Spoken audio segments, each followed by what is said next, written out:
Hello, everybody, and welcome back to the 3DO Experience, the 3DO retrospective podcast where we talk about all things 3DO, the company, the console, and everything in between. I am Bill, and this is Threk. How you doing, Threk? Oh, hi, Bill. I am lean, mean, and green. How are you? I'm none of those things. I am tired, but I am always tired. That's my life. We actually have Exactly. some wonderful guests for this episode. Mm-hmm. We are the gaming community's number one 3DO podcast, so we thought we'd bring in the gaming community's number one N64 podcast for this episode. How's it going, guys? Hello, hello. Oh man, Happy to be on. I had both of you guys on Remember 64 before, so why not return the favor and talk about a shared game, I guess. I've been on all three eras of the Remember 64. Now that I think about it, Yeah, Eras or errors? it sounded like Eras. errors. Pretty sure you said eras. I'm from I'll go New with both. England. We talk funny up here. Yeah. I'm from Ohio. We don't talk weird at all. not at But, all. Never. No. We don't do Never. ours well up here in New England, so I'll leave it there. Are you sure? Cocky, that fun stuff. Anyways, But yes, for those Boston. who don't know, this is Dave and Jiggy from Remember 64. Guys, What how up? you doing? Oh, we're great. I mean, they're turning soldiers into spiders, so we got to talk about that. But There other we than that, great. yeah, fun little fact: this podcast may or may not have been inspired by your podcast. So, Ooh, well. I mean, 3DO and 64, they're both three initials, right? Yep. Well, That's the only comparison there is. The only one. it's Yeah. it's known that I have a weird obsession with the 3DO, and I was like, Dave's got a really good idea. And I was like, I can do that, but with the 3DO. You can, and you are. Look at you following It's through. it's untapped potential. There you go. Did I? When we first met, was GNC even a thing? I don't even remember at this point. Yes. I think I don't. I want to say yes. I don't remember. Around the same time, I would say. Yeah, around the Nice. same. Maybe you were in the game just a little bit before me, I think is what it was. But well, I had you on if you go Episode all the way 2. back to the episode 2, which has always been, people have always sort Wow. of commented and said that, like, oh, that's a really cool one, because when we first chatted, I was like, oh, you're the guy who has like this amazing collection of games, so knowledgeable and everything. This is the person I need to have on to talk about just collecting in general. And this was at the time where everything and prices and things like that started going up like crazy, because it was just at a couple years into the whole COVID stuff and everything. And like, that was just caused so many issues with prices and availability and demand and all those types of things. And it was the one thing that I always go back to, and I've told this on the show before, but I've also told it to other people just outside of podcasting, just friends, cousins, things like that, is, oh yeah, this guy Bill was on the show, and we were talking about collecting and about what it's like when we're that age, and how people in our generation just love this kind of thing and try to get into it. And the one thing you said that has always stuck with me was, people just want their stuff back. Yeah. And I think that is 100% part of what that is. It's not the only thing, but it's a big part of it. And that episode and your guesting on it has been very, very well received. I will tell you that. And then Thrak was on when we did earlier this year. We did some Banjo-Kazooie games in the GBA, and that was awesome. Yeah, I still have yet to talk about the N64 on Remember 64. It's great. That's right. Great point. Just have me on for like Wheel of Fortune or the wrestling games, and we'll be fine. Wheel of Fortune and Jeopardy together. How about that? Easy. I'll be there. All right. The funniest. I watch Wheel of Fortune like every day. It's like my thing. I mean, I used to, for sure. Yeah. So The funniest part about that first episode I did was, I'm pretty sure in the episode I mentioned how I'm having issues at work and I'm not sure about what's going on. And then like no shit, like 2 weeks later I got let go. Oh God. Oh gosh. time is a flat circle. Honestly. And then that literally kickstarted how I ended up in Connecticut. like straight up. I do remember. Just like I gotta get out of the state. Yeah, that's it. Look what Dave did. 'Cause I think all three of my appearances I'm in different locations, because I believe I when think we you did are. I think you're absolutely right, because then you were Resident Evil. What? One and of then them you were you're under Mafia the too. fucking Yeah. ocean or something? Yeah. well The first one I did back at my parents' house in Massachusetts. Then the second one I was still living with Alex. Me and Nave did the Resident Evil episode. Mm-hmm. And then we did Rocket Robot on Wheels, and I was in my house now. In the current place, because I remember it was pretty close to when you moved. Yeah. Yeah, I just moved actually. That's awesome. His background probably didn't look like that. Yeah. No, now it's just a fucking wall of disgrace back there. Well, I'm happy to be such an integral part of your life, Bill. I didn't know it, but now I do. Well, maybe a major life event is happening this year. We don't know it yet. That was my second podcast guest appearance I had ever done. No way. Which is Wow. really funny. Because you reached out to me on Instagram, like via my gaming blog, which is dead now because they ruined Instagram. But that's that's a whole other thing. Yeah, no kidding. But Dave slides into those DMs. I think that's how he got me too. I think it is. It probably was. Ha! I got you. It's like, hey, you want to talk about DK64? I was like, sure. And now I've been there ever since. I'm like the old Chappelle thing, the sketch. I got you, bitch. And that's how that's how we get the guests for 3DO. I slide into their Discord DMs and say, there you go. Yeah. Like I think the only I think the only because Bill doesn't do it. I'm the one who has to do it. Well, I'm a psychopath who has 3 shows, and I have you're busy. got a lot of things. You got too much shit to do. Yeah. I have too much and nothing to do at the exact same time. I don't know how that happens. It's just somehow, right? Yeah, it's pretty crazy. So so today we're talking about it is the continuation of our Army Men sub-series where we were talking about Army Men Sarge's Heroes. But before we get into that, let's do a roundup of the news. There's been a bit of news, I guess, so we'll try to go through it. First is GTA 6. It got delayed again to the shock of people. Apparently people were pretty shocked because a lot of people were upset. So it was originally coming out in May of next year, but it's getting pushed now to November 19th, 2026. And I figure it's probably going to come out then because pretty much every GTA has gotten like some kind of delay. So it's really not that surprising. And it's been so long. What's another like 6 months just to clean it up, right? But, there are people saying like, oh, it's going to coincide with like the next gen launch, which I don't think is true. It could have something to do with the whole union busting Rockstar's been doing. That could have actually some connection to that. Yeah, I think their union is actually trying to sue them to get those people back that they let go for basically no reason. I saw that too. Yeah. So, but yeah, I mean, GTA 6, it's been this long. What's another couple months, right? Like, everyone's gonna still buy it. That was gonna buy it. It's not it's gonna be like $100, and it's gonna sell gangbusters. And I will wait till it's like 20. It's gonna be 80 at least. I could see it maybe going above that. I'll buy the inevitable re-release on the next gen consoles because that's just what Rockstar does now. Apparently, yeah, that's. Oh yeah, they're gonna ride this game for like 20 years. They've only made it finally comes out in the last decade, and it's kind of sad. Yeah, Red Dead 2, and it's not even that good. Oh no! Yeah, I'm not a Red Dead guy anyway, so it's fine. I really love Red Dead Redemption 1. Mm-hmm. I think that game is phenomenal, but I need to play the second one. I haven't played it since it came out, so we'll see. It sounded very tedious. So I stayed away. I gotta comment on this because I loved Red Dead 1 on my 360. Yeah, played the crap out of it, and I did pick up Red Dead 2 like not long ago, like maybe like last year or so. Mm-hmm. Playing it, I played maybe 10 hours and then put it down. Not because I was like thinking that it was super boring or anything, but it didn't hook me like the first one did. I was gonna say, by 10 hours, are you able to actually like fuck around and do what you want, or is the game still like making you like, oh, you still have to go here and do the thing? You can. Okay. You get to a point where you can kind of just wander. I see those type of games. I feel like I get so enamored in the side quests. Like Witcher 3, I played for probably like 40 hours and did like none of the story. Mm-hmm. I was just like, well, I'm done with this game. Like, I get that. Witcher 3 is fantastic. Better than Red Dead 2, in my opinion.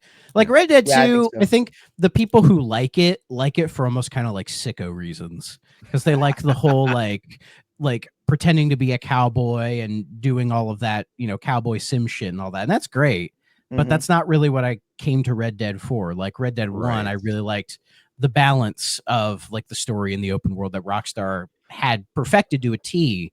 But it feels like by GTA 5 and Red Dead 2, they've, muddied the water a bit. But we're not here to analyze that too much, are we? I'd make the argument that my problems with Red Dead 2 are that it's too big and there's like nothing to do for a while. But then I also realize there's a lot to do. So but Death Stranding's different. That's a different beast. It's kind of meant to be that, isn't it? Like that's kind of part of it. Like it's just Kojima being Kojima. Yeah, it's Kojima, so it gets a pass. That's how it works. It is how it works. Yeah, I haven't played Death Stranding yet, so neither have I. I don't have much desire to, honestly. I want to. I genuinely own it. I own it from Xbox, and I've been planning playing it. I own it too.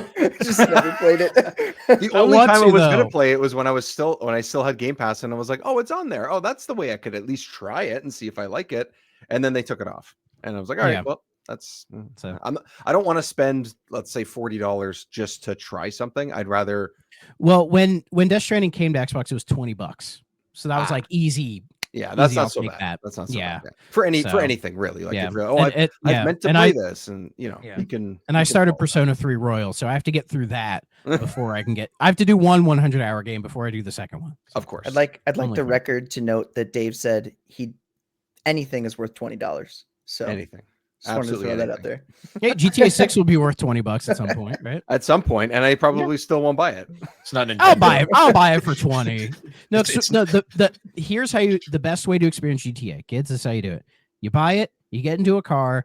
You park like off in an alley where no one can fuck with you. You listen to the talk radio for like 8 hours, and there you go. That's your money's worth. Man, in GTA 3, I memorized those radio stations, the song, the talk radio stuff. I listened to it nonstop. I think 3 has a bunch of like original music in it too. It has original, and it wasn't super licensed yet. Yeah, they had have some. the budget. And then Vice City changed that because Vice City had all 80s stuff, right? But they had made the money to afford it. That's right. Yeah, exactly. Those two are my gems for GTA. I think the overcomplicated, massive maps and stuff don't really work for me, but that's a lot of games, a lot of genres. I don't think that's the exception. So Red Dead 2 is an example of that. GTA 6 could be. 5 was a little bit of that for me. I didn't even finish the story in 5 because it didn't click with me. Like, it's fine. I didn't like the story, but I liked the characters. The characters are really good. Yeah, it's just none of it worked for me. I'm a GTA 4 guy. 4 is my favorite. 4 is kind of cool. Yeah, I kind of like 4. So. Yeah, even though it gets the bad rap. My biggest memory with GTA 3 is I spawned in the tank cheat code and it laid it on top of me and crushed me and killed me. I was like, great. Speaking of getting crushed, BioWare is dispelling rumors about Mass Effect. Because of the whole like EA being bought by Saudi, everyone's like, "Oh, BioWare's fucked," and they might still be fucked. But they said, "Rest assured, everybody, the next Mass Effect is still coming. We swear, we promise, we promise." We say so. They're going to be like this, but who's going to be that and who's going to be that? We're not sure yet. I mean, I want Mass Effect, the next Mass Effect for sure, but I'm not holding my breath. I'm really not, just because EA is somehow worse than they were before. I don't know how that happened. So it's very complicated, and it's a beloved franchise that it's kind of like, I really want it, but I'm worried. That's great, bring it on, but maybe don't, because it's kind of great the way that it has been. Like, well, it's almost like, do we think BioWare now could pull it off? I mean, and this isn't to say anything about Veilguard. I haven't played it. It's kind of a mixed opinion game. Some people really like it. Some people really don't. Yeah. Whatever. That aside, but it's like Mass Effect is such a big deal. Yeah. Like it's a bigger deal than Dragon Age. So the thing about Dragon Age is the people have been split on that series since the first game. And it changed a lot over the course of the first 3 as well. Yeah, they're all different. Yeah. Mass Effect, at least up until from 1 to at least halfway through 3, is generally well regarded. The rest of 3, the ending of 3 is fine. I like it, but I'm saying a lot of people, everyone's stupid. Yeah. Though, if I do remember, the the head writer of 1 and 2, he left before 3, Mm. and that might explain kind of the funkiness. And there was an interview he did a while ago where he laid out his original idea for the ending of 3. Mm. And I like it. I'm like, it's interesting. I don't know if people would have preferred it, but it is an interesting one. You're never going to You please should go look that everybody, up. so just, like Whatever. It's not. what are It's you not gonna- that bad. Yeah. It is funny they had to update like a PNG slideshow in there to make it more appealing. But then they gave us the Citadel DLC and it made everything better. That's the true ending. The Citadel DLC is the true ending, and I will live under that. So, are you a Mass Effect fan, Jiggy? I actually haven't played them. Ooh. Believe it or not. You should. If they interest you, it's well worth your time. Can I tell you something really funny? That's the second time this week, and it is Wednesday when we're recording this, that I've been recommended to play the Mass Effect series. No joke. It's Well, like maybe the, the universe is telling you something. it's like Yeah, the I 30, feel the like 30 I'm gonna Rock jump meme. on it. I'm gonna have to it's like start it this weekend. the 30 Yeah. Rock meme where it's just like, oh, what a week. Been recommended Mass Effect twice already. Yeah, it's, Right. It's just Wednesday. yeah. Just Wednesday.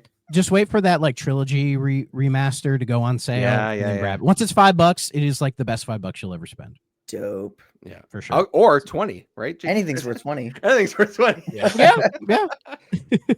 That is absolutely worth 20. So, Yeah, oh yeah. but speaking of games that were questioning its release, The Elder Scrolls 6. I guess Todd Howard was interviewed recently, and somebody asked him about Elder Scrolls 6, and he's like, "It's still a long ways off. I'm preaching patience. I don't want fans to feel anxious." And then people are like, "Did you announce it too early?" And he's like, no, but yes, I totally did. I totally announced it too early. Todd seems like a very nice guy, but every time he opens his mouth, he just makes an ass of himself. And I'm like, Todd, just stop talking. Well, somebody asked him about Elder Scrolls 6. He had to answer it, right? Like, Yeah. if he gave a non-answer, that probably wouldn't have helped. It's interesting. I think it's because Bethesda have always been like a one-game studio, right? And like Starfield was a big thing that they did, and whether or not people like it's a different story. And then obviously Elder Scrolls 6 was next, and I believe we know that's in development right now. And then with Fallout 5 being next, and I think they probably just didn't anticipate how long everything was really going to take. Like, I think Bethesda's just one of those studios that, as time has gone on and development's taken longer and longer, that they're like, oh shit, like these games take crazy long. And I think that's why they farmed the Oblivion remaster out to a whole nother company to do it, to Virtuous. So I mean, there's been rumors that Bethesda's kind of planning to branch out their studio a little bit so that they can make more than one game at a time to kind of increase their output, but that's remains to be seen. So I guess for now you can just play Skyrim again. I had the funny thought of like, they're probably putting all this effort into the storyline for 6. And I'm just thinking like, and all the people that playing it are going to ignore the story and just fuck off the entire game. Unless it's Oblivion. Yes. Oblivion has a really good main story. I just know, I remember the Skyrim days where like so many people were like, there's a story. Yeah. Right. Yeah, exactly. So Oh man, let me tell you. I just go ahead, Jiggy. Sorry. I was gonna say got into Skyrim mods a little while ago, and one of the funniest mods I've ever used was One Punch Man, where you Yeah, I've literally seen just that go one. up, you can punch, and it just basically insta kills anything or sends it flying. Okay, so I got to the point where you like meet with the werewolf clan, right? And they're like, the one guy takes you out to the training grounds, and he's like, "I'm gonna test your metal. Hit me with everything you've got. I can take it." And so I go up and I'm just like, punch. He goes flying like to the moon, like way into the sky, right? So I'm already laughing about that because he can take it. Fast forward, I'm into the cutscene like just outside the town I was in, and I was like, the first like dragon encounter is like coming over, right? And as I'm like, this cutscene's playing out, you can see in the background his body just like falling. And I am crying, dying, laughing. It was the best thing. They That's should funny. update that mod and remove all the animations so he just slides around. Yeah. It's like a pinball machine. Yeah. Pinball machine. That's a joke that only some people will get. That's funny. Uh, Let's see, what else do we have here? Some good news from the world of Sega, my boys. Hey. They're raising the Japanese employees' salaries again. So I guess the Hey. company's doing so well. They're like, When did here's an extra 10% pay raise. Please stay. When did Don't Sega leave." become the good guys of the gaming industry? Seriously, they really have. Them and Capcom really have. They've you always know? been the good guys. Yeah, I was know, waiting I for know. something like that. Yeah. They just had their dark period there, but they were never Right. bad. They weren't bad. They were just stupid. Yeah. Yeah. That's Yeah. all. That's all. Yeah. So, Yeah. Mismanaged, stupid. Yeah. exactly. So fuck. Yeah, I figured I'd mention that. That's good. There was a state of play apparently. Was Mhm. there? I didn't watch it. I didn't either. Let's see. Was there anything in it worth look? I'm just looking Pretty through like everything. updates, DLC. No one talked about anything. I heard it was a nothing burger. Yeah. It was a lot Looking of at it, updates it's and basically like, oh, here's updates on a bunch of Japanese games. Yeah, because it was a Japanese version of it or something. So Oh, there's a Yeah, TV. yeah. There's like a PlayStation monitor. they updated whatever. They updated the portal. Sure. There's Cool. that. You know. Yeah, I so think the portal is has more native support ish. Yeah, so if you subscribe to I don't know if it's the middle tier or the top tier of Plus, you can now stream your games directly to it, even when you're not home, which previously was not the case. I thought you always could do that. You could do it, but it would take up the console, and you only could do games that you actually like purchased and owned. Now you can do Yeah. it on games that are on the service, and someone else can also go use the PlayStation at the same time, so it doesn't eat up the actual. Oh, it's like through the cloud. Yeah, it's all like through the cloud, Oh. but it also is associated with. Oh, what you that's own gonna or what- work just fine. So Yeah. it's I've heard slightly I've heard from 3 people that have tried it so far, only in the last like few days, and they've all said that it's worked really well. Obviously, you got to have I the hope connection so. for it, no matter what. Mhm. Okay. But yeah. but other than that, they have said that it's actually been surprisingly good. So they made the that's cool. portal slightly less useless. Good. Right, exactly. It's not my thing. Not my thing. You know, I'd rather take my Steam Deck and have a game that I just own and not have to worry about it. But like, Yeah. hey, if you got it and now you can do more with it. So that's not a bad thing, right? Well, Just good a for matter of them. time before PlayStation starts offering its service to like everything, and you can play PlayStation 5 on your Switch 2 or something. Let's do it. I'm ready Yeah. for it. Yeah. And then we coming. can moan that Sony is dying and they're horrible. oh, and they're gonna go no. away. The Yeah. console wars, blah blah blah. Console wars have been dead since when the N64 was still relevant. That's right. Yeah. That was the last time Hey, it mattered. it is still relevant. How dare you, sir? Oh man. Sure. I'm fighting. I'm fighting for that Sega Saturn brand. Oh yeah. 3DO is sold what it 1 million. That's more than most people think. That's sold too. 2 million. Yeah, it just sold 2 Ooh, million. that is more. That is more than I thought. Jeez. Yeah. Me and Jiggy just Hell got yeah. learned. Yes. Exactly. It sold more than the Jaguar. So, did? That doesn't. And the surprise me. Jaguar is more infamous. So Yeah. It is. I mean, Yeah. to be fair, I'll never forget this because this made Alex like be quiet during the GNC episode. I was like, Alex, the 32X sold more than the Jaguar. And she was just like, she just didn't know what to say. Jeez. which has more good games on it, the Jaguar or the 32X? I can't answer that. Yeah. How many games released on the 32X? Like 40. Yeah, that's what I thought. There's like 4-ish that are okay, maybe. Yeah. On each. There might be some we should look into later. Look into the Yeah. libraries of both and see which are better. Head So- to head. Yeah, exactly. That's one of those questions where you're like, which is better? And you just go, yes. Yes. So speaking of head to head, the Mario Galaxy movie got a trailer drop. Oh, yeah. And I mean, it looks like Mario Galaxy, I guess. Like Baby Bowser's there, Rosalina is there.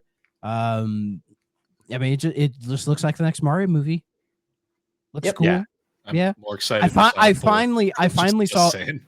You're more excited for what? Sonic 4. Oh yeah. yeah, man. The I'm Sonic excited for the that, Sonic yeah. movies are great. They're so Yeah. much fun. Yeah. Oh my It's gonna be like the Sonic CD movie too. It's gonna be awesome. Oh. Yeah, but I finally saw the Mario movie a while ago. It was fun. It's fine. Yeah. It's fine. good movie. Nothing wrong with it. It is No. inoffensive. So, That's- and the Galaxy movie, I think, will be just as inoffensive. Yeah, I was like, oh, what are they gonna do with this? The opening section that they showed with Bowser in the castle and Like being tiny and like, Tiny, and I was like, here's this my is- masterpiece. yeah, I was like, this is not funny. I don't. What is it? But then the rest of the trailer was actually pretty good. So I was like, all right. I mean, that comedy is aimed at like 6-year-olds. But even then, was it? I don't like. It might be funny to them. Like, I have the brain of an 8-year-old. I'm not that advanced. Like, to be fair, I don't know what the hell the younger generation thinks is funny anymore because I still don't know what 6'7" means. Okay, I was gonna. Oh man, I was say gonna it. say, Don't. what if Luis It dropped the means 6'7"? absolutely nothing. That's what I Well, thought. It means That's what I thought. nothing. The more you talk about it, the more it sticks around. The best thing to do is ignore it. Okay. That's the Yeah. best. Also, Yeah. my favorite part of that was where Thrak was like, "Do you remember E?" And I was like, "No, I don't." E?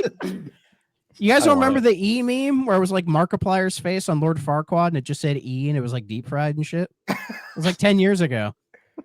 The idea of that made me laugh. So Yeah. Maybe I'll you know what? support I'm gonna that. check it out. I'm too terminally online. I'm sorry. That came Don't out be, when I don't was be. away from the internet for a while, so Yeah, I completely maybe. missed that one. Yeah. I've spent too much time on the internet. Anyway, with PlayStation, we had another thing. They announced a new Ratchet and Clank game called Cool. Ratchet and Clank Ranger Rumble. Quote, it is a fast-paced multiplayer platformer arena shooter, and it is being developed for mobile devices. Oh, I saw the right. trailer. never mind. Oh no! I saw the trailer and went, oh no. Oh no. F in the chat for Josh. It don't He loves that series. it don't look Ugh. real good. Like Dude, the No. second you said the name, I knew it was bad. they somehow made Ratchet and Clank look cartoonier. I don't know how that was possible. Like it's weird if you go and look at See, it. I did look at it. I didn't like I looked at a couple of the screenshots. I was like, it's them, it's the friend, but not. And I didn't see it in motion because honestly, I'm not interested at all. So I was like, whatever. But See, when I heard like multiplayer, I was like, oh, Yeah. All for One was okay. And then you said mobile, and I was like, never mind. yeah. Well, how do you go from the highs of the last game to something like this, which potentially would be a low for a lot of Yeah. Like that last game was unbelievable. It was so much fun.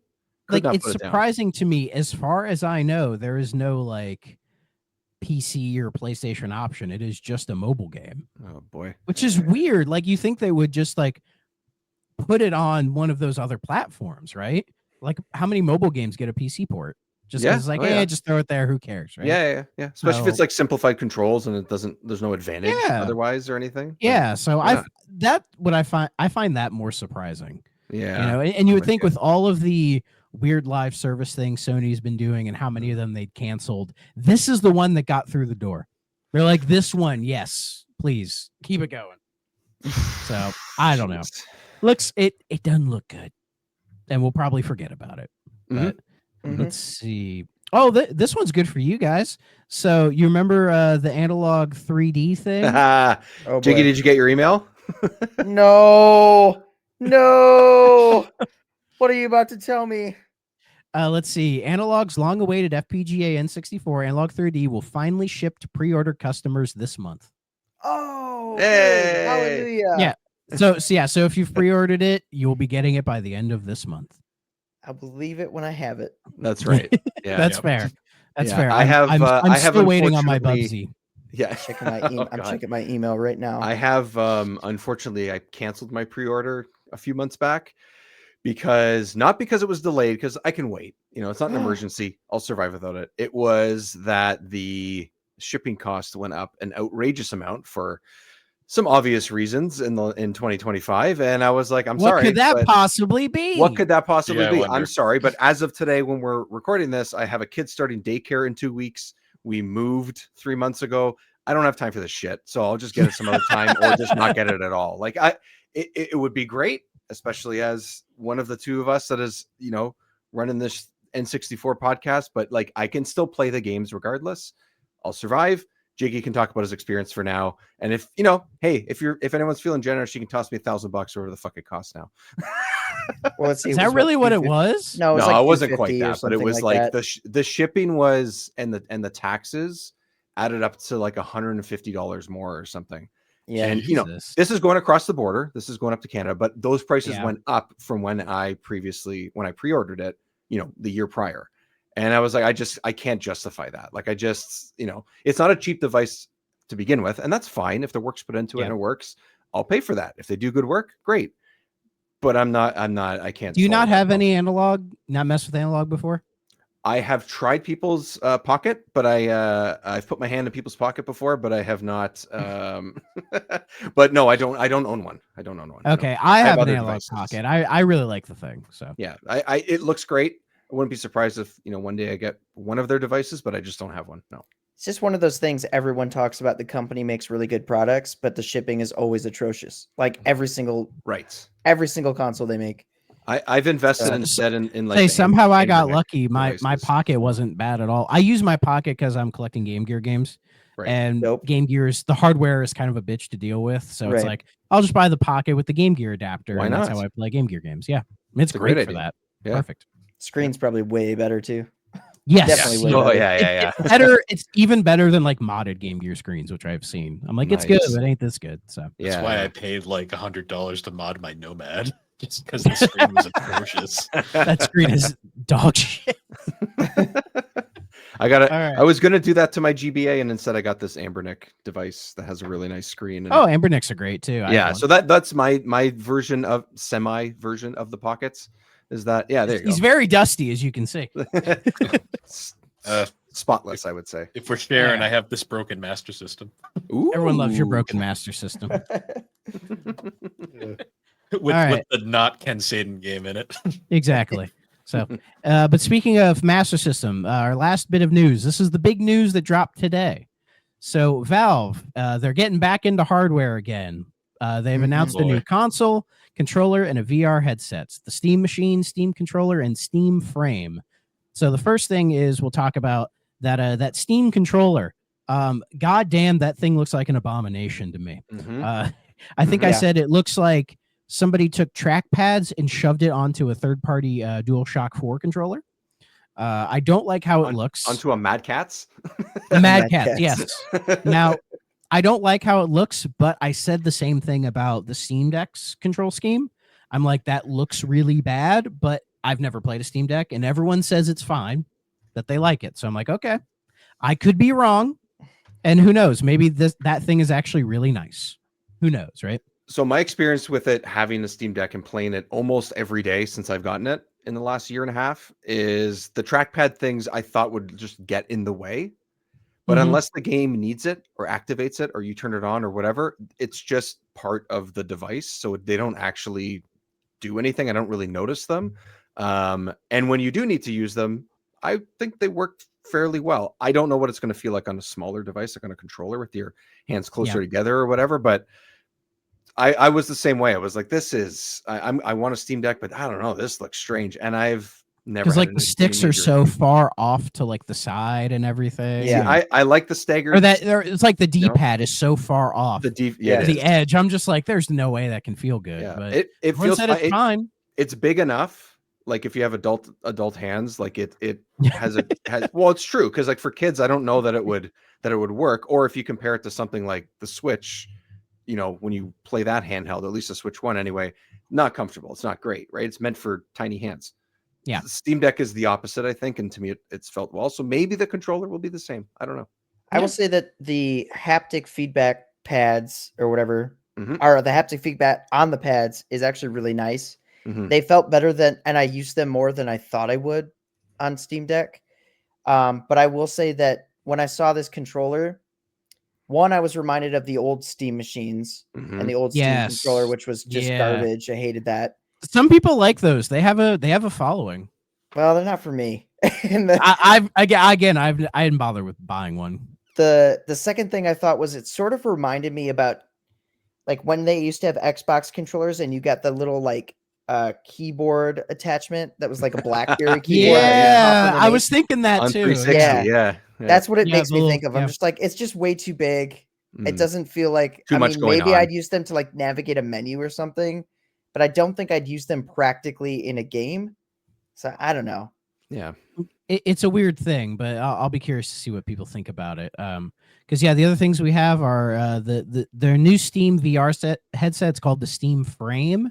And I guess it's them going for like a MetaQuest type thing where it's like a USB plug and play and all that stuff. And I mean, I don't have much knowledge of VR. So it's like with the Quest, do you like need a powerful PC to run shit, Nope. or is it run straight off the headset? So the Quest, let's just talk about the Quest I think 3, the but the Quest 2 3 and Quest is- 3, they are standalone. Like it has Okay. its own store and you can do stuff, but you can also connect it, especially if you have like a fast enough, like a Wi-Fi 6 router, you can connect it wirelessly to your PC. I honestly find it works pretty well. I'm pretty versed in the VR space. I use it a lot. Nice. I found my Quest 3 like pretty good, but I will say there's a couple things about this headset that got me excited. One is that it actually has eye tracking, which is pretty dope. Right. So the what did they call it? Foveated streaming or something like that. Sure. It's Why like, not? so in the PSVR 2, which my uncle, who's the only person I know that had one of those, said that the foveated rendering, which is like basically wherever you're looking, because it has eye tracking, it uses all the rendering and processing power to like make that point as high fidelity as possible, and everything around it kind of blurs and it's like not as detailed. So like depending where your eye looks, it just keeps that focus, right? And so this is doing the same thing, except instead of doing it rendering, it's doing it by streaming. So like the bit rate will be higher where you're looking and everything else will be less. So like if you're like wirelessly streaming, it's going to improve like the quality of streaming wirelessly, which is amazing. And the controllers look pretty cool because they had the dual triggers, Yeah. like the bumper and the trigger, which a lot of VR controllers don't. They looked very similar to the Quest 3, which I have right there. I think the thing that was really cool about them is they had the Valve Index like finger sensors, though 5-finger sensors, so you can like move your fingers and your character will actually do it. So you could, whatever you want to do. It just seems like a lot of really cool tech popped into it. I don't know how much it's going to be. I don't think that was announced, but No, prices haven't been announced on any of these yet. I feel like it's going to be pricey.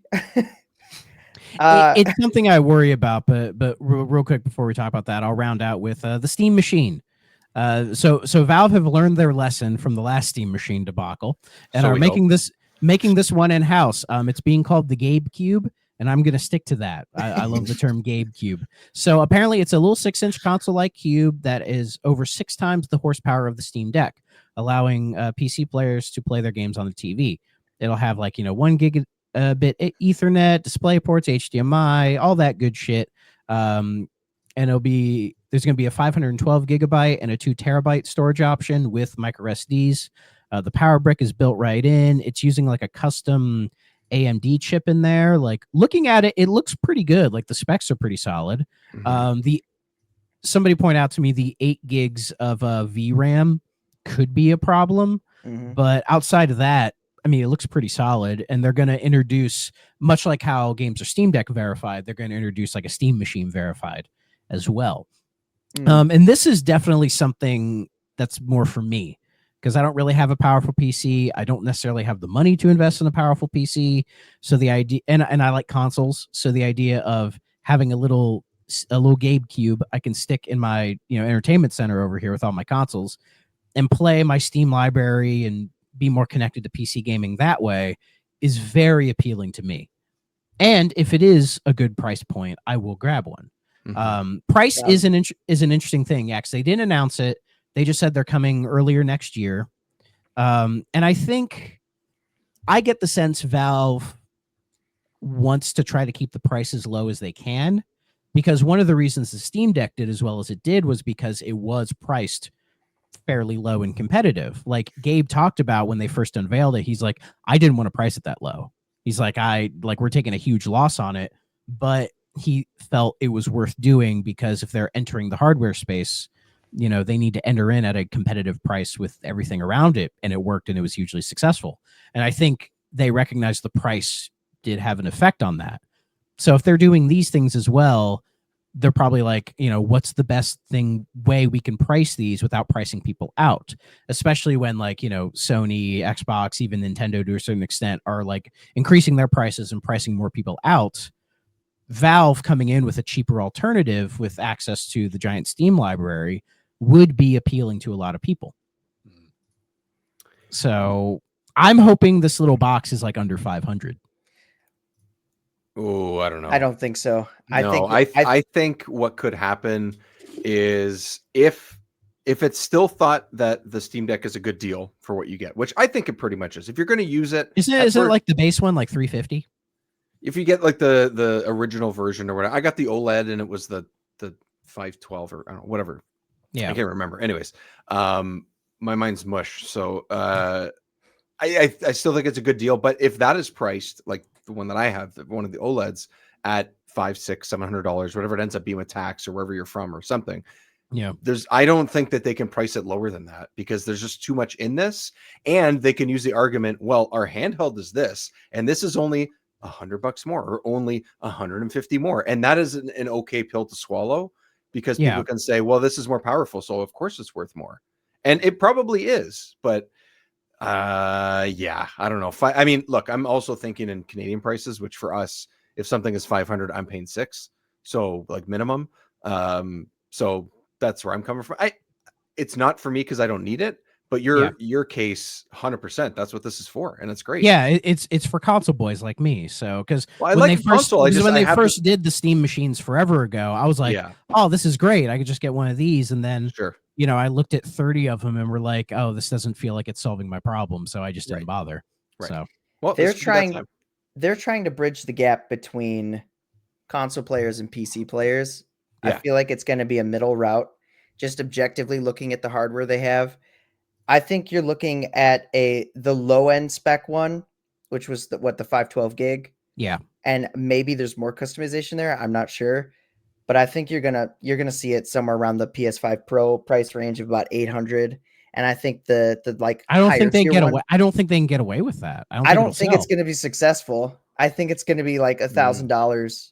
Like I can't see them going. I can't imagine them being like, here's a 6-inch cube that's like $1,000. But I can't see that. It's not purple. How could you possibly sell it?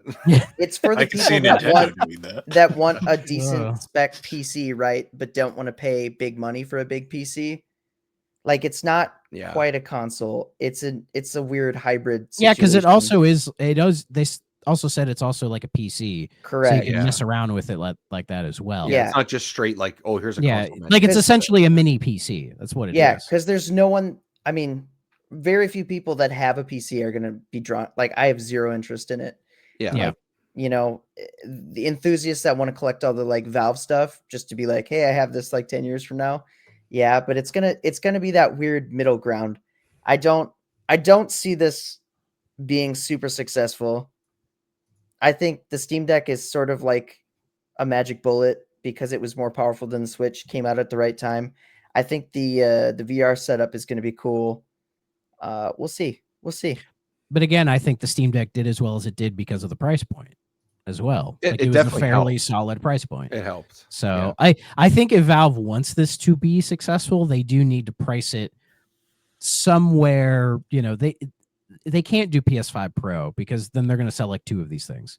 Like it's just like it's not going to be worth the investment for them. So I think they need to find that middle ground. And I think they're smart. I think whatever price point they'll come up with, it'll probably be like, that's fair.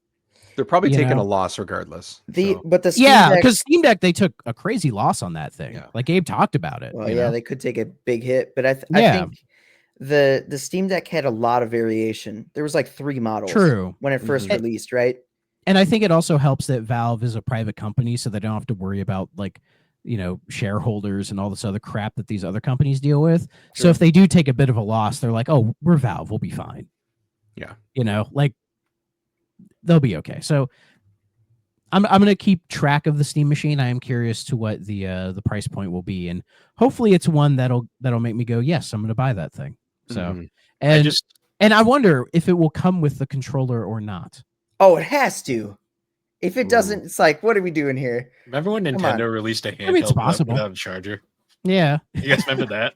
I mean, I could see him maybe doing like a bundle thing where it's like, oh, here's with and without the controller. Because if it's just like a mini PC, you could just, sync up an Xbox controller to it. And that's probably what I would do anyways. Yeah. Here's your tier 3, your ultimate high tier that's $1,200. Yeah. Comes with the controller. With the controller, yeah. I love. In that case, I will skip out on that controller. I love we're getting close to an era now where like people look at $700 consoles and they go, it's acceptable, and I'm just sitting here going like, God. oh, No. 3DO, oh, 3DO. Yeah. Yeah. Hopefully it's not that much, seriously, Mhm. but who knows? But yeah, that's all the news we have. So, I guess before we get into the game, we forgot to ask Dave and Jiggy, do you have any past experience with the 3DO in any capacity? That wasn't our show. Whoever wants to go first. Jiggy, go for it. I do not. Other than I saw one time, and it was a Panasonic one. That's it. Was it the front loady or the top loady? Front loady. Okay, so I've never seen the top Ooh. loady. That sounds cool. I'll say my top loady is right here. There it is. I have one upstairs. I have two of them. I'm actually thinking about buying a third one because I'm psycho. Because 3DO. Well, Why not? I need the gold star one. Like I just need the gold star one, Mm. even though the gold stars are terrible. Bill lays in bed at night going, I just need it. I need the gold star. I tell you what, I'm sort of mystified by the 3DO. It feels like this mythical object from the 90s that I'm just like, I barely understood what it was. Because it's like, it's a console, but it also was like, there was a Panasonic version. There was what was the other version? Gold star and Gold Star Gold and star.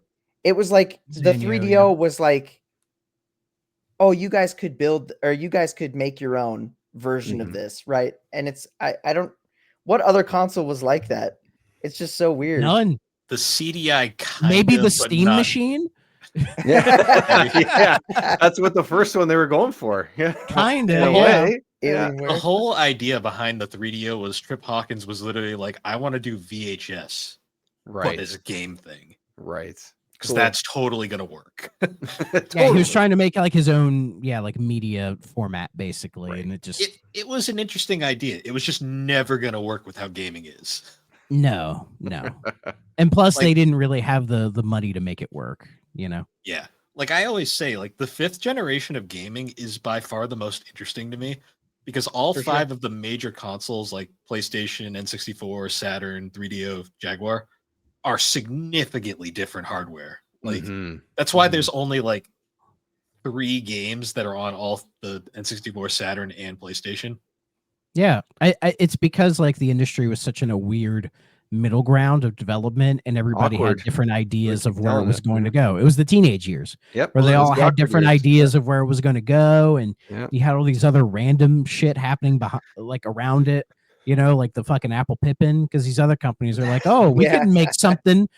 This we could jump into this, but by like the 6th generation, everyone's like, that's for them. Let them handle it. Well, no, by the We're 6th fine. generation, Sony showed up and just curb stomped everyone to the Yeah. side. Right. And Yeah. then that was it. Yeah. Um, My 3DO experience is very, very little. I've never actually played it. I've emulated a couple games, and that's it over the years. But my, I guess not vivid memory, but I would say my memory of knowing that it even existed. I was a Game Pro kid, so I'd always get Game Pro magazines, and it was cool because I had an SNES, I had a 64.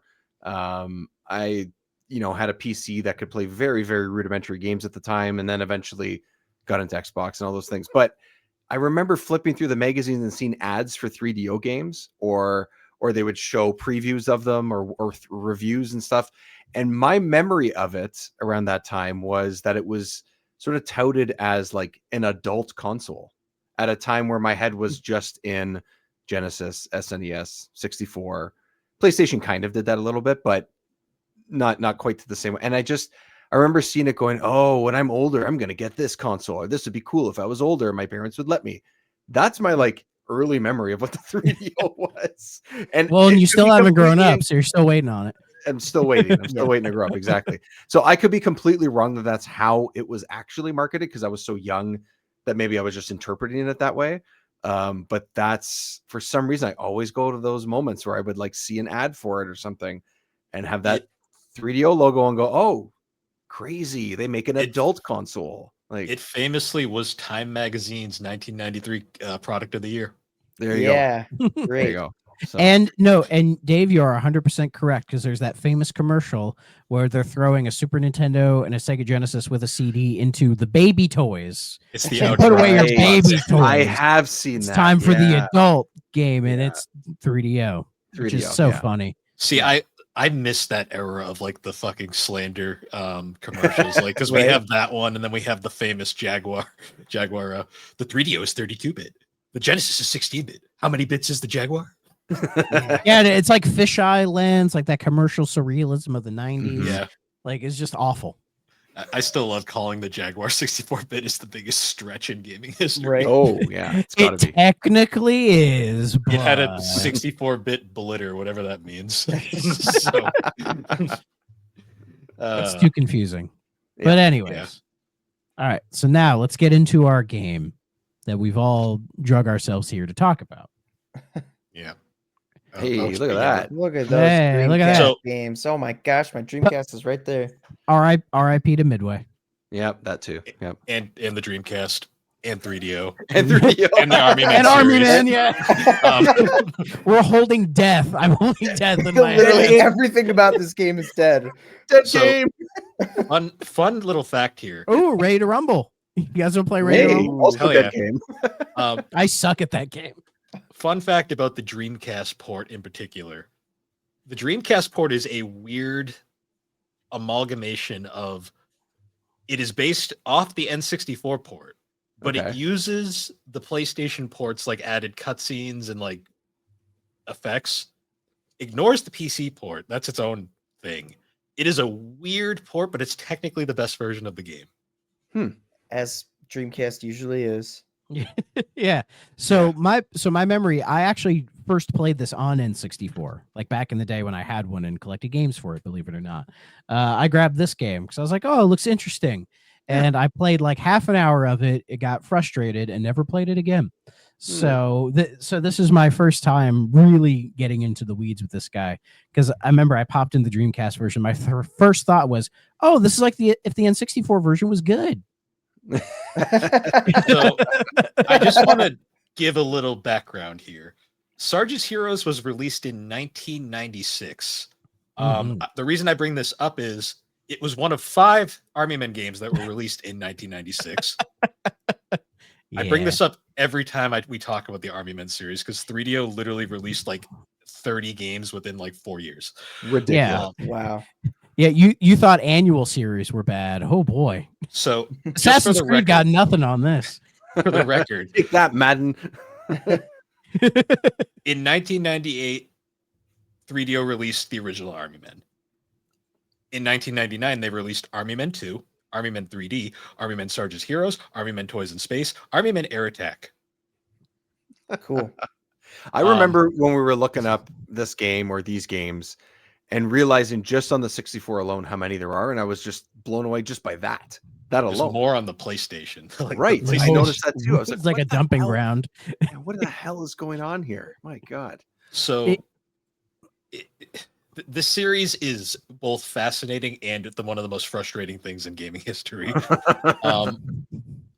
This game in particular is technically the start of the Sarge side sub-series of this franchise, because this franchise split in 2 very early on.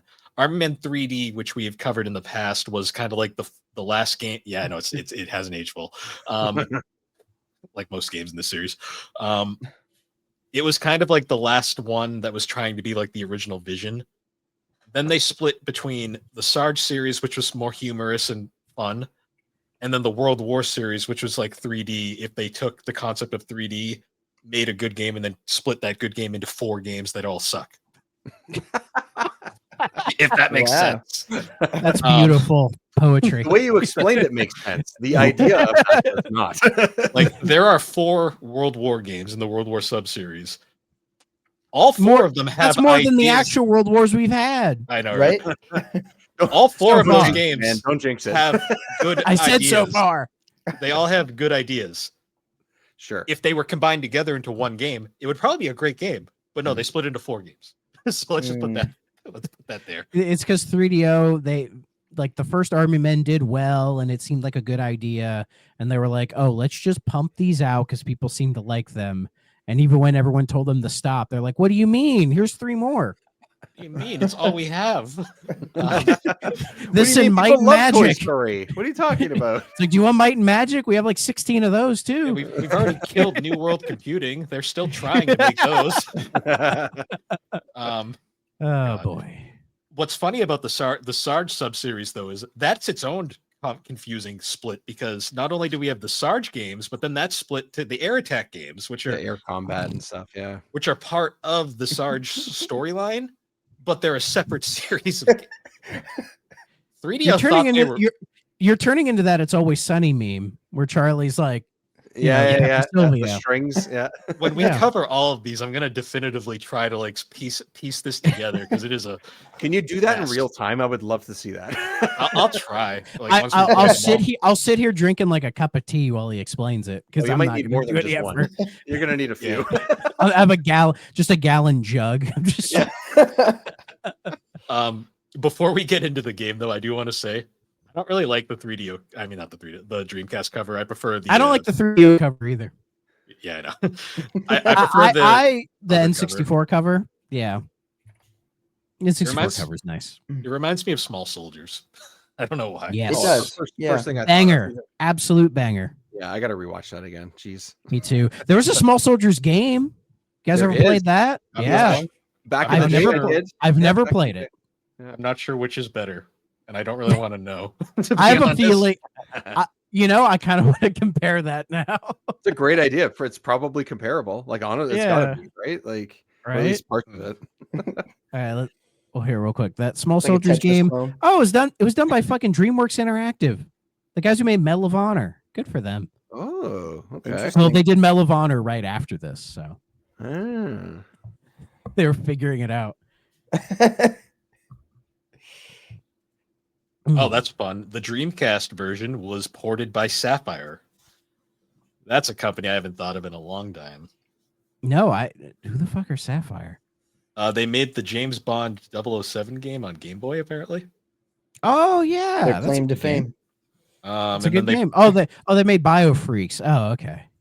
Mm. they made the Bionicle game Yeah. on fucking Game Boy Advance. Hell yeah. IO Fuck freaks. that game. Fuck that game. I have limited experience with this. I don't remember which one I played back in the day. I have a feeling it was 2, but I don't know. And it was definitely on 64 because I would have rented it. And that's where I played it this week as well. So I went Nice. back to that because it was easy too. And Yeah, same. Now, I'm assuming you played on emulator. Did you activate the expansion pack? I did. Okay, because this is one of those games that the expansion pack actually makes sort of better. Like, makes it slightly less shit, I guess. Do you know Use your the, words carefully. do you know the changes other than high res mode between the versions? Like if you run it on just the normal base mode versus the expansion pack mode? I don't off the top of my head. I know it's one of the games that does actually get affected by it though. I did switch it on and off the high res mode just to see if it made an impact on frame rates. It felt like maybe when I turned it off, the frame rate got slightly better, but like negligibly better, and it looked Worse. So I was like, well, I'll just go for that high res action. I noticed the high 360p res versus looks 340. similar to the Dreamcast version. Not as shiny Sure. Right. but closer to that. Yeah, what I noticed with the Dreamcast version, I'm like, this game looks like ugly. Like not even like I mean, fine for it. Not even like it's okay for its time. No, like game looks like ugly as shit. I mean, this is like the same year fucking Sonic Adventure came out, right? And sure, that game hasn't aged super well, but for the time, it looked really good, right? At the time, it looked amazing. I remember. Yeah. But I will say the frame rate on this guy is mostly fine, mostly. But it was like a weird mix. I played on console. It's a weird mixture of like it would be like smooth as butter, and I'm like, oh, it's great. But then the moment you fire like a bullet, like the frame rate just goes to N64 mode, and I'm like, oh no, oh no, what are we doing here, guys?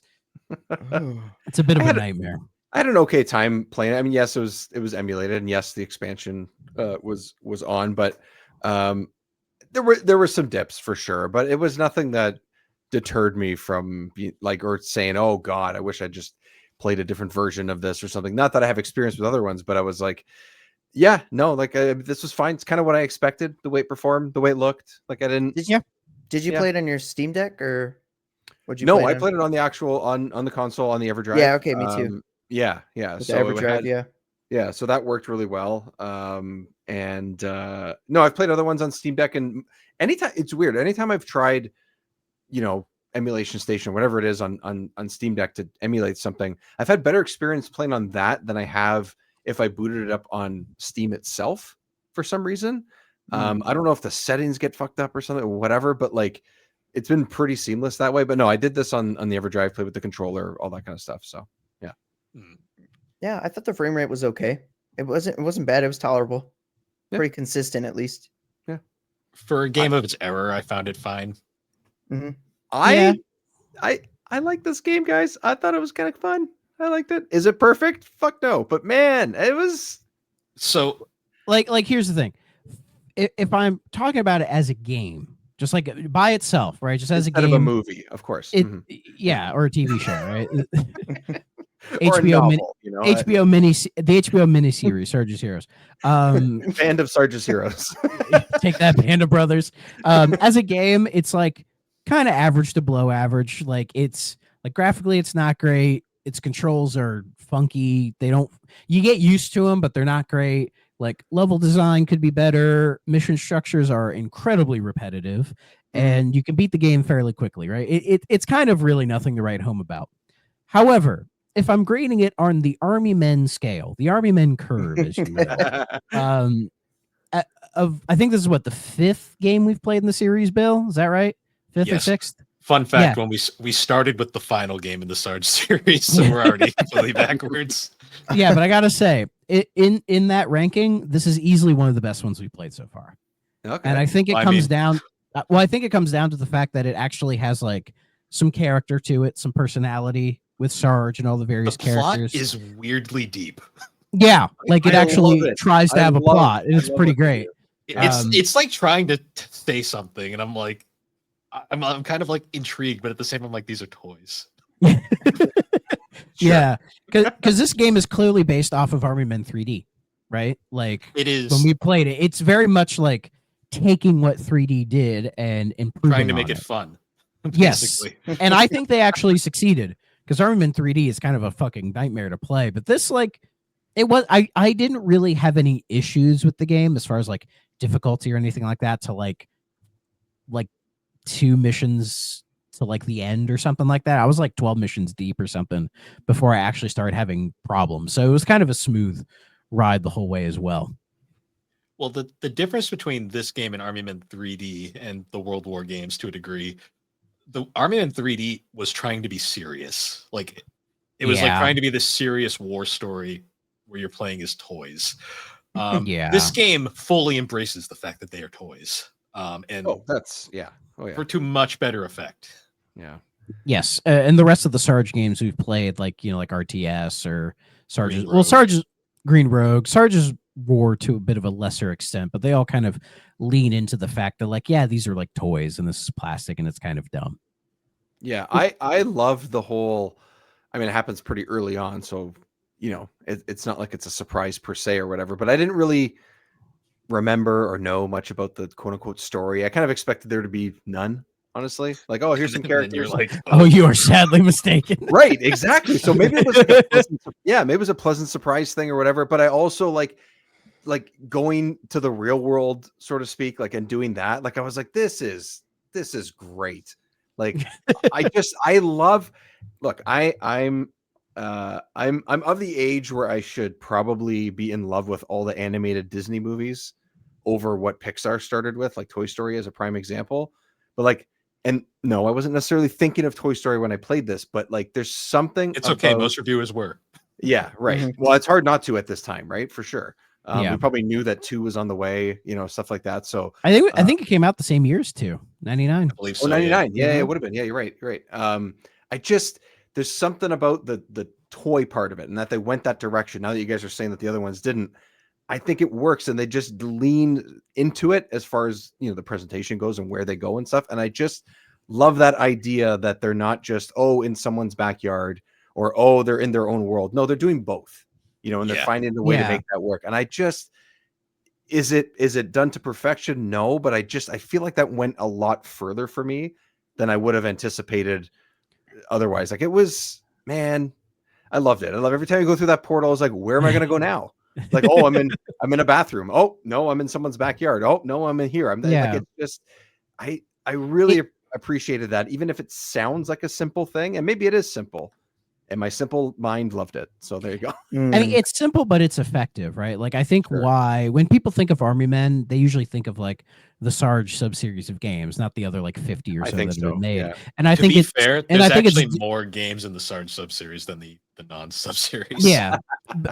Well, and I think because they had found like, oh, this like works. This has like a charm to it that people will like really appreciate, and it's kind of like it meets you halfway on like the toy thing, so that you're able to like actually enjoy it. Where before, the ones that were taking it seriously, people were like, no, like we can't do this. Like, and weirdly enough, I do think Toy Story was a bit of an influence on it, because Toy Story kind of meets you halfway as well, trying to tell like a sort of serious story and character development. But it's like, if you think about it, they're just fucking toys, dude.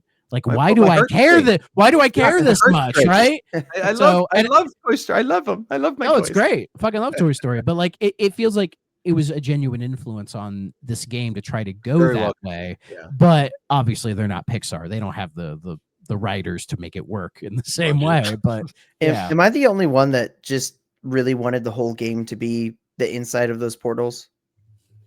I would go with that. Yeah, I would. I'd be curious to see what those looked like. Yeah. I didn't really find the basic like war-torn landscape to be very interesting. It was a lot of like, let's run to this point. Okay, now we ran to that point. Let's run to this other point, sort of a thing. And I don't know. It's more interesting when all of a sudden you're in a bathroom with a giant bathtub and there's blocks that say 3DO, which I thought was really I got so happy when I saw that. I was like, I was like, oh, and they're the colors too of the logo. I love it. The texture was too low res, but I was trying to read what it said on like the soap bottle. I mean, it was like something about like 3DO, and I was like, this is really funny. Like, I love that stuff. Trip Hawkins manifestos somewhere in here. Got to piece it all together. I would have loved missions through like a neighborhood or something. You have to go like house to house, or like, well, like, you know what? It kind of reminds me, like when you say that and you say like, oh, the sort of real world locations. I agree. They were better. Maybe that's part of why I love the sort of back and forth. Was I was looking forward to those moments, I think, is part of what it was.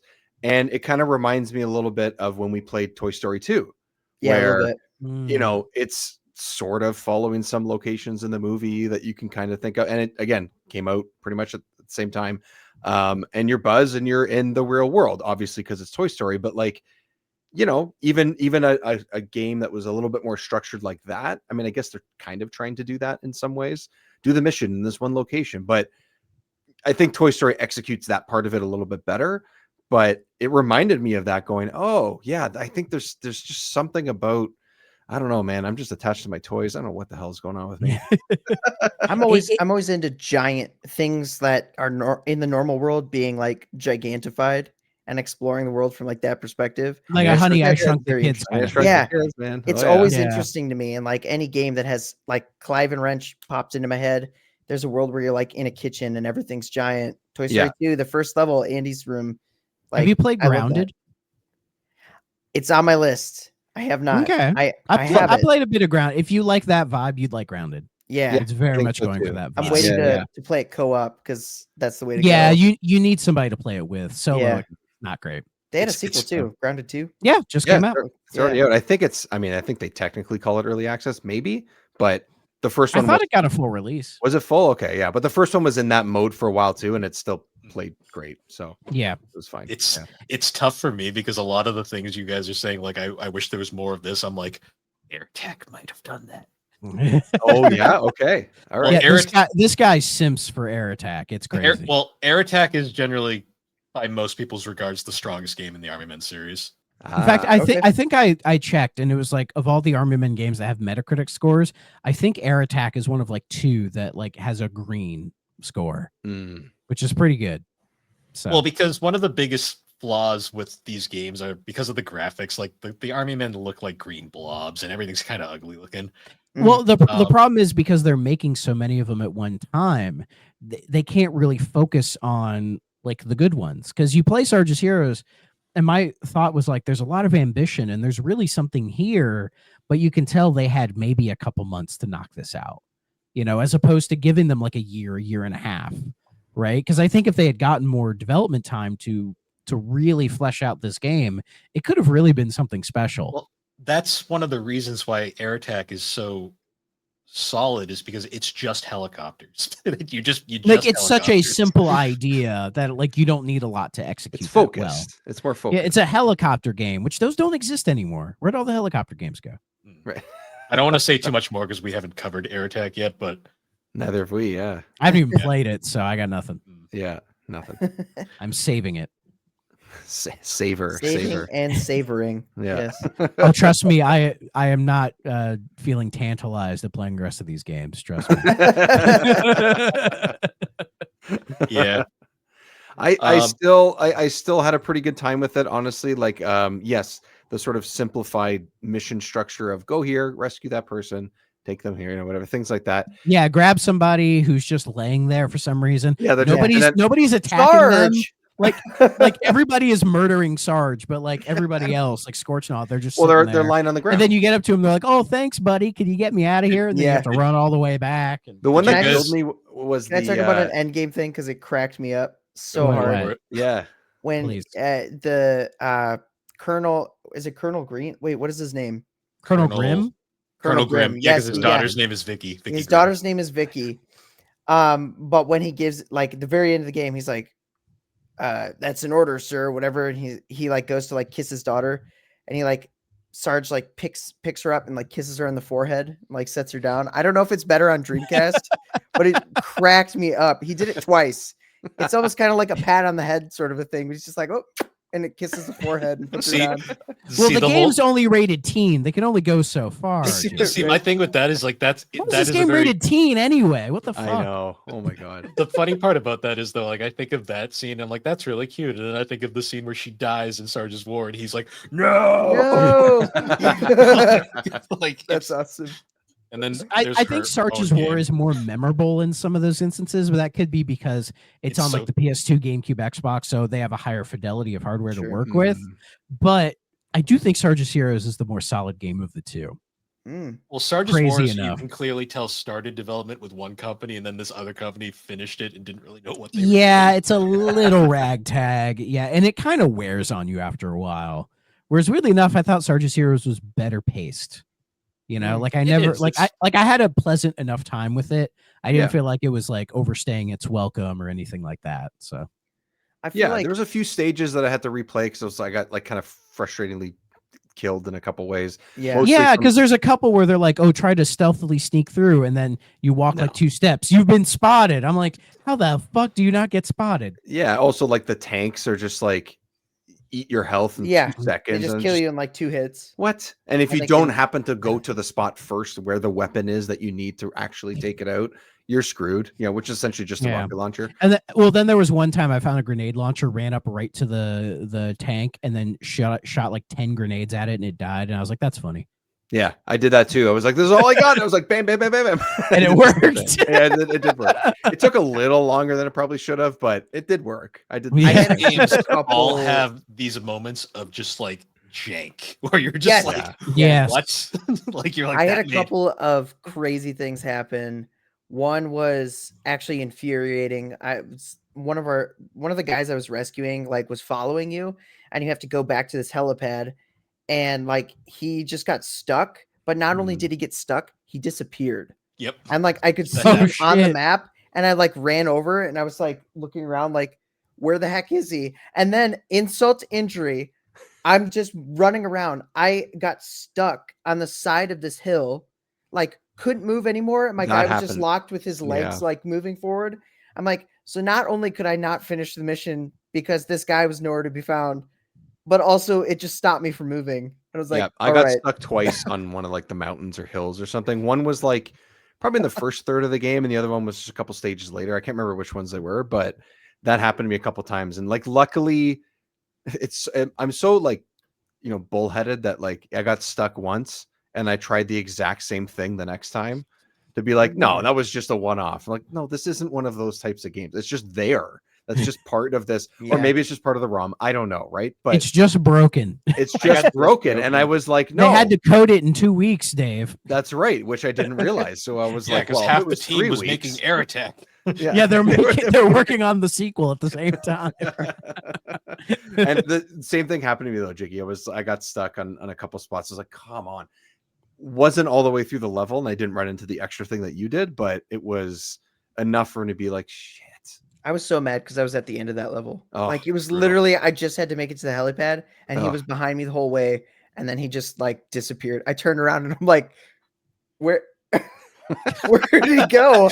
And then he was literally gone. I could not find him. I got stuck in a block. I don't know how I did it, but I was in the block.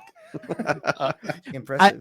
I don't remember getting stuck, but I think it was like the living room, like near the end when it was Christmas time. I somehow or no, it was the bathroom. I somehow fell off. Or no, it was the kitchen, I think. I somehow fell off the counter and onto the floor. Didn't take any like hit points, and somehow had to climb my way back up. I don't know how the fuck I did that. Oh, geez, nice. Determination is how you do it. Did you guys get lucky with the minefields? I don't think I got hit by a mine once. No, never. No. I never got hit by a mine. And I would just charge like one through. time I got the minesweeper thing. I'm like, all right, we're gonna do this, and I did it the whole way through, and nothing happened. And I was like, oh, I wasted my time. And then a tank shot me and blew me up immediately. Yeah, well then there you go. Yeah. I will say this is one of those games where this just kind of how it is.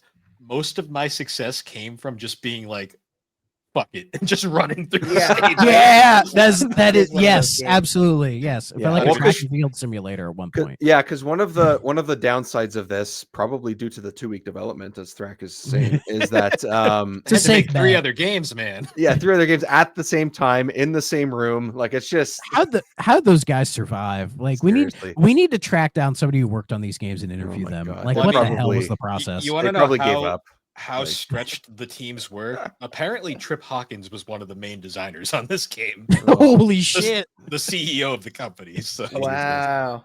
Too much, people. Too much. But like the thing that I didn't love about it, and this has happened in other games. I think Jiggy, we talked about it when we were talking about Castlevania. Is that like, oh, we like that game, but the way that enemies spawn in was just so janky and awkward. Whereas in Castlevania, they just kept coming, and you could just bull your way through it and skip a lot of the enemies, and that was fine. But that's a different type of game. In this, it's not that they keep coming. So when they spawn, they literally come out of nowhere. Yeah. They just go pop, like, oh yeah, and they'll be like right behind you, and right, like, or literally in front of you, and you can see them just exist. And even worse, tanks do the same thing. Everything. And it's just like, what? And then it's like the best thing the game does is it has like an auto lock. Yes. Yeah. So if you're shooting, you can it'll just automatically, the bullet will it'll Lee Harvey Oswald right to a guy. Like it's easy, beautiful. You know what this game really made but me what's miss? so weird is when you're running, you can run and just like, hold the fire button and get through everything. Yeah. But if you're at a dead stop, like Sarge has to like pull his gun out and then slowly turn before he decides to shoot somebody. And I'm like, it'd be just easier if I just run, and if it's locked, like say he's here and I'm running this way, it'll like magically go back and hit him. So it was literally a running gun. It is. This game really made me miss camera controls. Oh, the camera. What camera? Yeah. Oh. Like literally, I will never complain about the Mario 64 camera ever again. Right? Not after playing this. The C buttons, like you tap left and you do like this roll that's okay. and anytime you aim with the R button too, it's like super slow. So you aim and it's like so slow. And by then you get hit like 50 times. I actually think there might be some sort of like programmed thing in there where when you hold the R button, the enemies don't react as fast because it knows that it's so slow. Because it felt like they froze and they're like, "Oh, he's targeting me," like sort of thing. Oh, it's very possible. Yeah. Well, in the Dreamcast version, I don't think it does that. Does that, Bill? I don't know. The only time I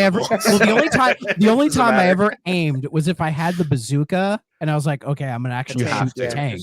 I would have to because it doesn't auto lock. I don't think. So I use the sniper and the original sort of like assault rifle that they give you. The sniper is not bad. Shockingly, pretty good, because what I noticed was you talk about running and gunning, and yes, I think we're all on the same page that was just pretty effective in most cases. But there were some spots where, like, another thing I liked about this, and this was mostly in the sort of army men universe, I guess you could call it, so the real world, and you could find sort of off the beat path sort of areas to go that are usually take you up a mountain or up a hill or something like that. I would try to find those after I realized they existed, if I had the sniper or if I had the assault rifle, and actually aim down the sights, and it actually allowed you to shoot them from pretty far away. And mostly pretty accurately, and they wouldn't even know you were there. So you could just pick off like 6 guys, no problem, jump down the hill, and I go, oh, well, I cleared that part of that base. Tank's gone behind you. Like, it's so funny. That's true.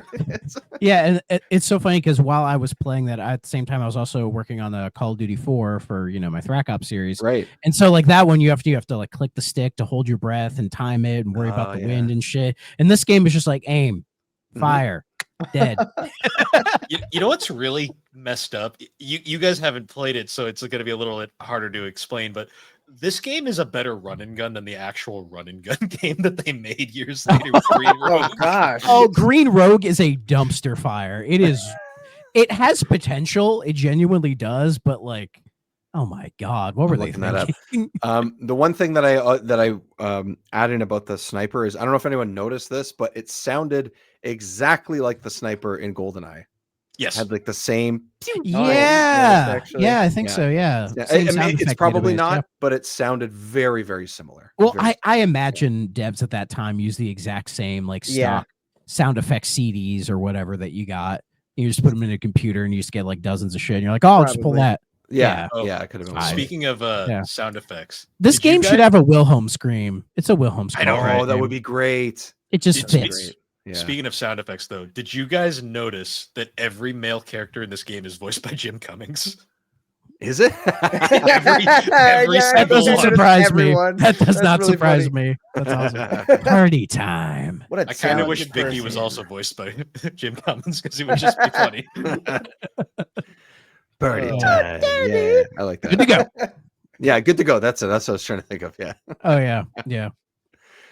There's so many points in this game. I was just looking for a med pack. I'm like, please, I'm about to die. Yeah. They clearly spent all the budget to get Jim Cummings, and they were like, fuck it, make him voice everything. Everything. Like, it's a game that I feel like honestly, I would love to see somebody remake this. Like in like a modern context, give it like a modern third-person shooter feel. Oh, and I feel like it would be kind of neat. I would be interested in that.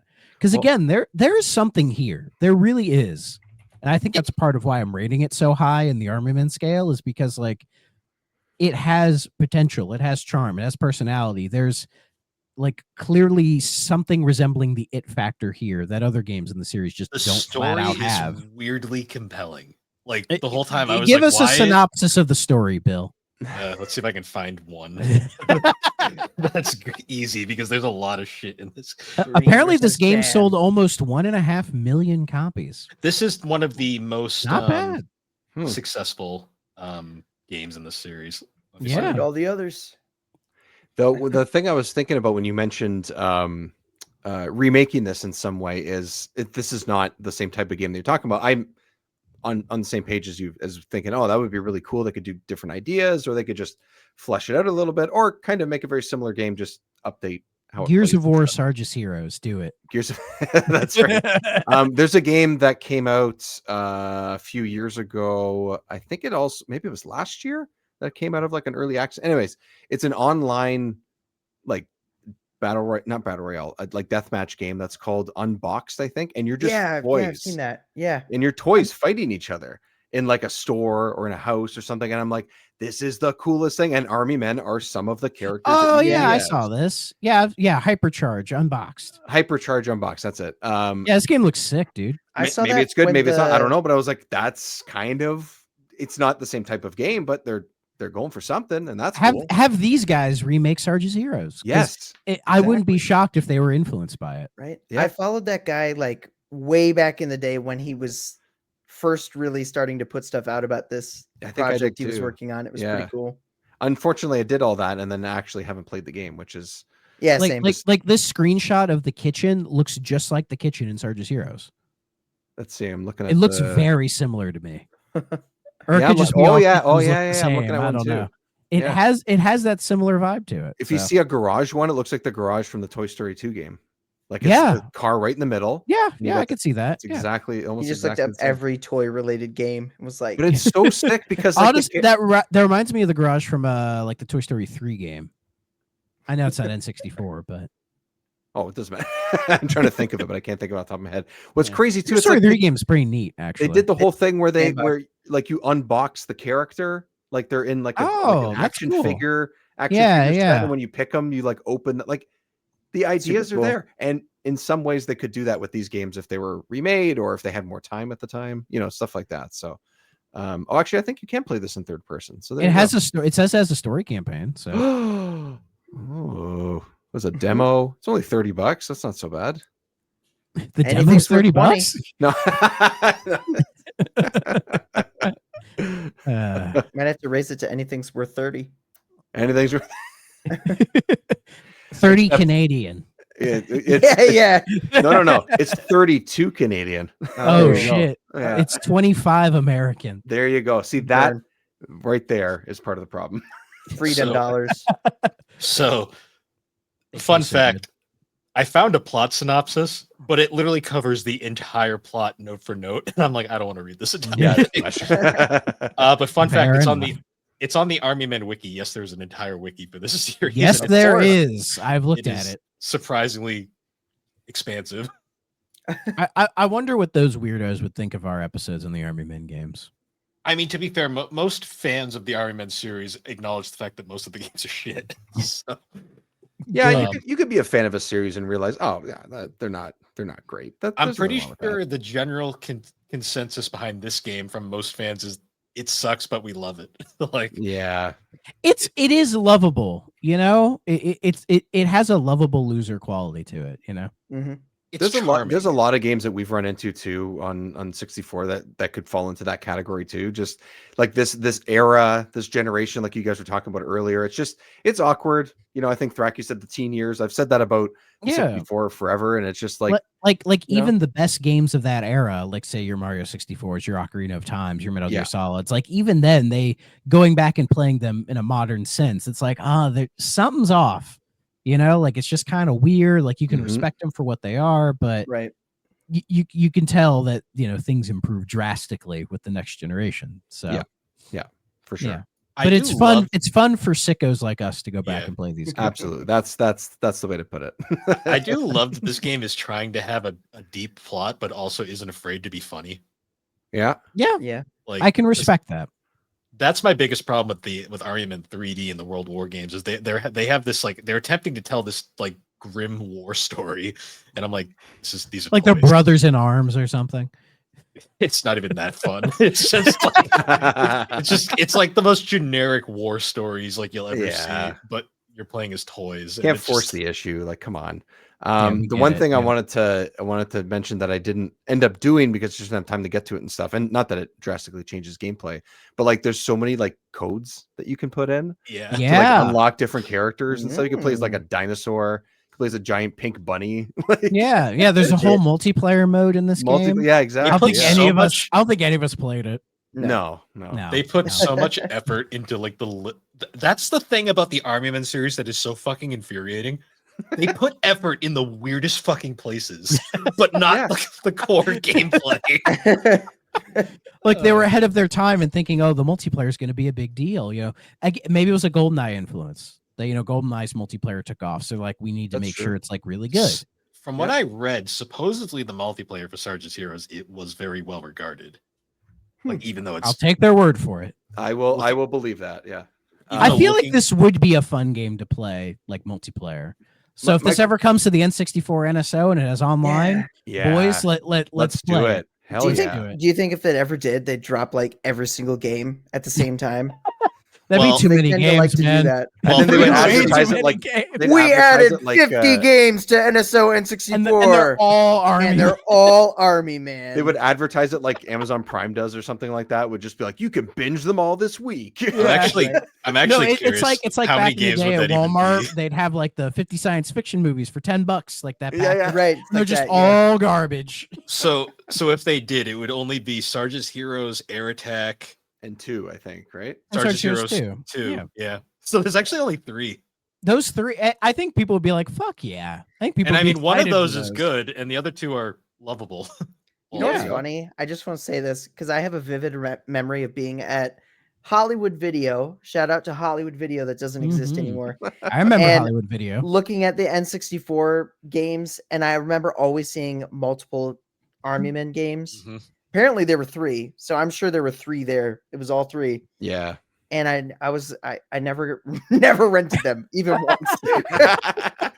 Well, These must be good. They made 3 of them. I'm not gonna try it though. And the funny thing is, is- why I bought Sarge's Heroes for the N64 when I started collecting was I just thought the cover was neat and it was like $2 or something. I'm like, oh, Sure. dirt cheap. Yeah, why I'll take not? that. Yeah. Yeah. I mean, one Anything's of the worth $2. one of Well, the that's back when video game collecting was affordable. Right. It was like yeah. 15 years ago. Now it's Yeah. 75. I mean, one of the I'm gonna look it There's up. no There way. it is. Yeah, Lose. let's price chart it right now.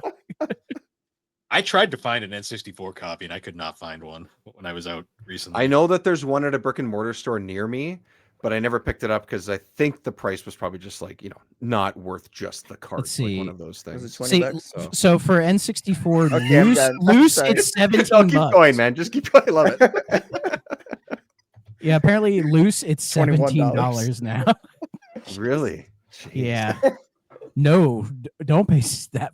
I what did I pay for this on Dreamcast? I have no idea, but On Dreamcast, it's $37. Yeah, I was like on apparently. Dreamcast, you probably. I don't paid think like I paid 30 $30 for this. I don't think so. I feel it No, was 20. I paid 10 at a retro store. Hey, Nice. everything's worth $20. But you have the complete like case and I everything. do. Which Yeah, is and awesome. it's very clean, very pristine. Yeah.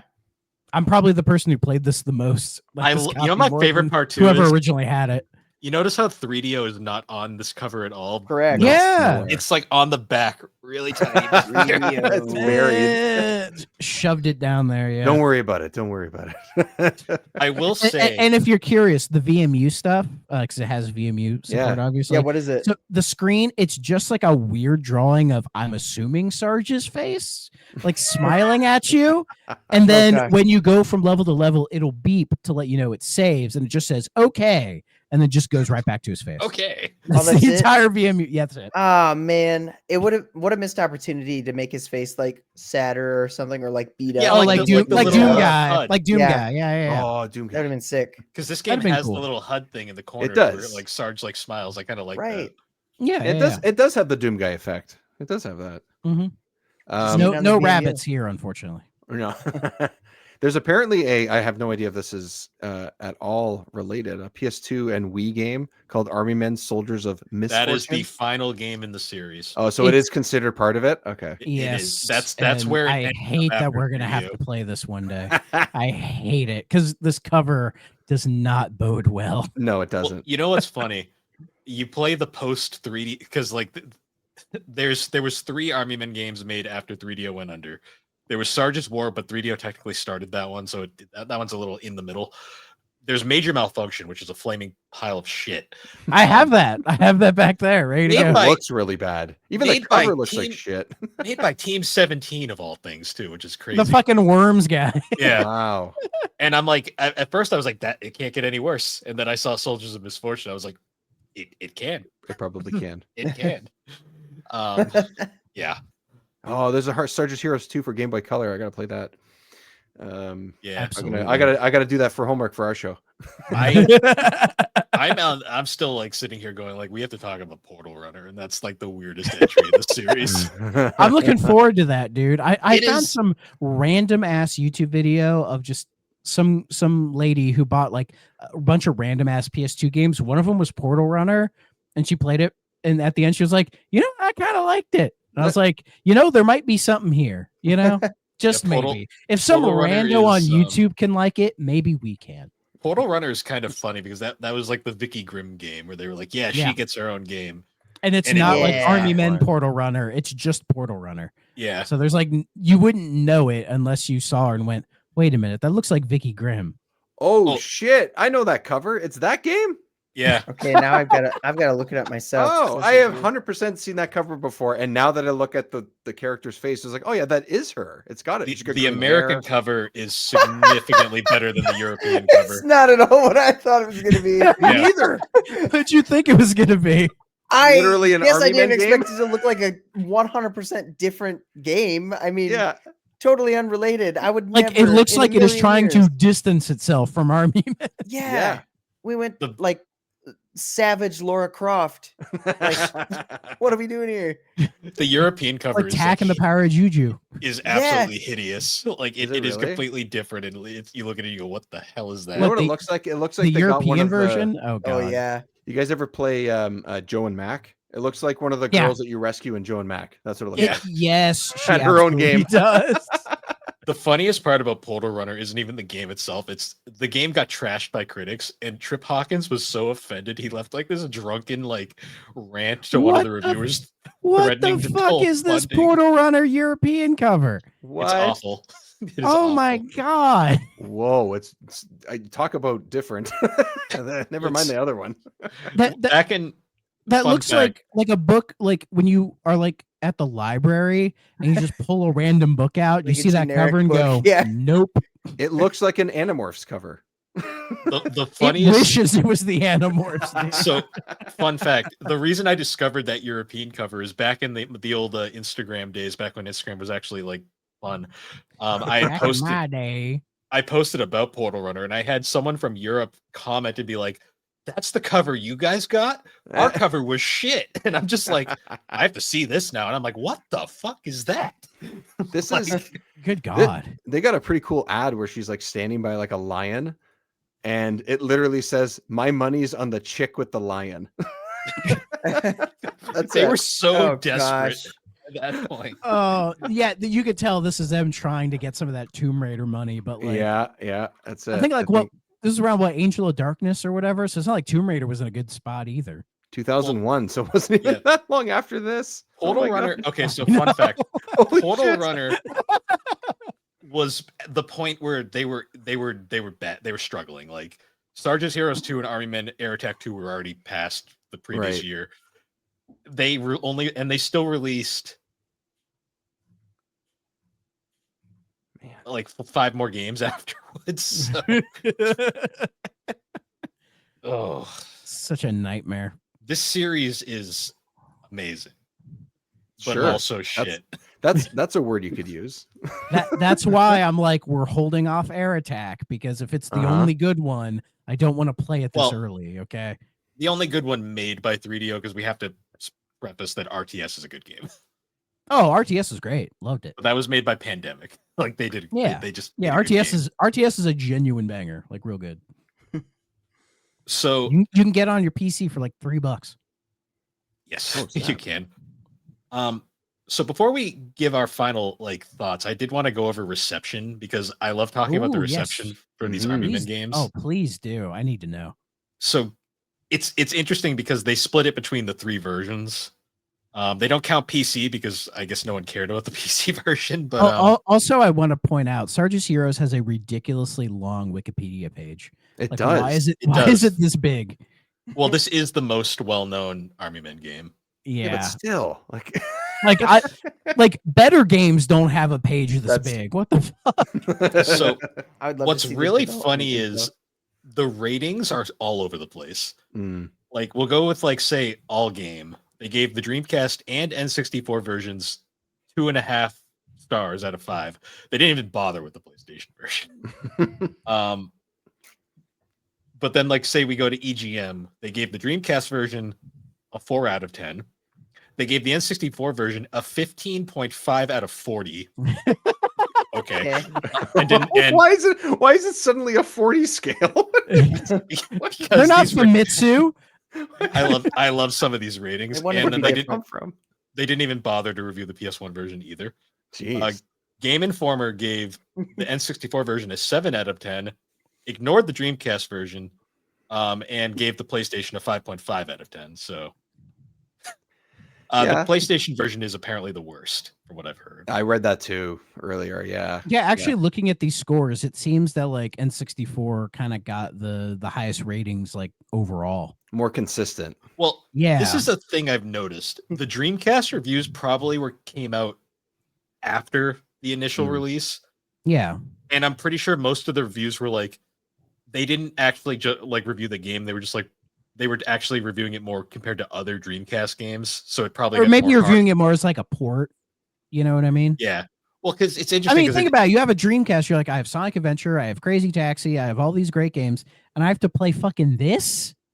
Yeah. Like, come on. I want to Surely play it NFL fixed 2K. everything.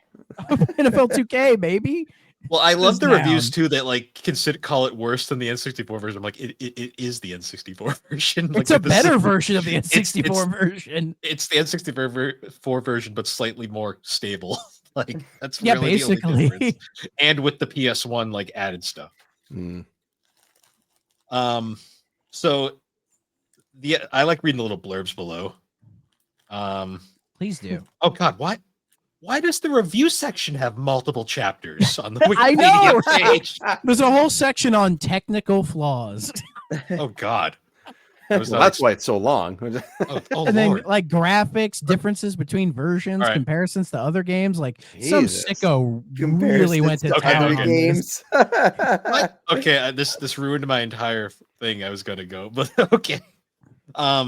Game Pro journalist Jake the Snake found it inferior to Medal of Honor and Siphon Filter 2. Oh, really? I mean, no shit. Like, yeah. I've even played Siphon Filter 2, but I can assure it's better. I mean, they're not even comparable genres. It's not even really the same. Yeah, it's One's not. Army Men, Sarge's Heroes. It ain't no Mario 64. like I'm gonna compare. It ain't no Twisted Metal. I'm gonna compare a standard third-person shooter to a stealth game and a first-person shooter. Yeah, that makes they're both sense. shooters. They're both shooty bang bang. Guns. Fine. I mean, you can tell this is an era where the third-person shooter had yet to really find its footing. Yeah, as well. You know. Yeah. What's also getting it going. What's fascinating too is the fact that this is before the series really took a nosedive in terms of like reception. Right. Yeah, I think this is when it was still respectable. Yeah, and even this game, like the reviewers were confused, like they didn't know what to think. All the little kids are asking for the latest Army Man game for Christmas. My parents go, which one? I love this little quote here. The game stars Jim Cummings as all the male characters and Suzanne Blue as Vicky. It's like, great. That's awesome. That is amazing. Who is Suzanne Blue? Vicky. No, she's a Canadian actress.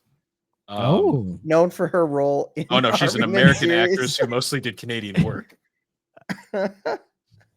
She was in Scooby-Doo, voices in Scooby-Doo. You go where the money is. Hey, she was the voice director for Handy Manny.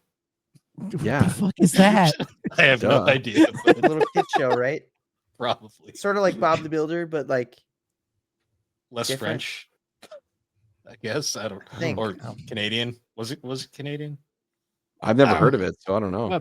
What Bob the Builder? I don't remember. Some of those. Well, I know that Paw Patrol comes from Canada. That's a Canadian. Bob the Builder is British. Oh, it's British. Okay. Bob yeah. Well, I know like Teletubbies was British. She did voices in Beast Wars. So. Oh hell yeah.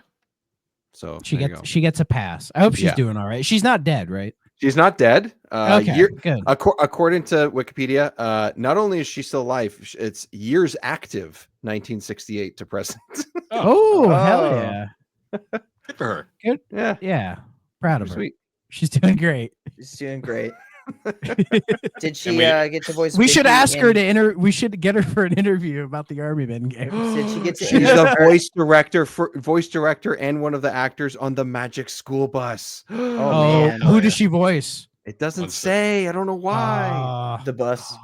Okay, so she was. She's not the teacher.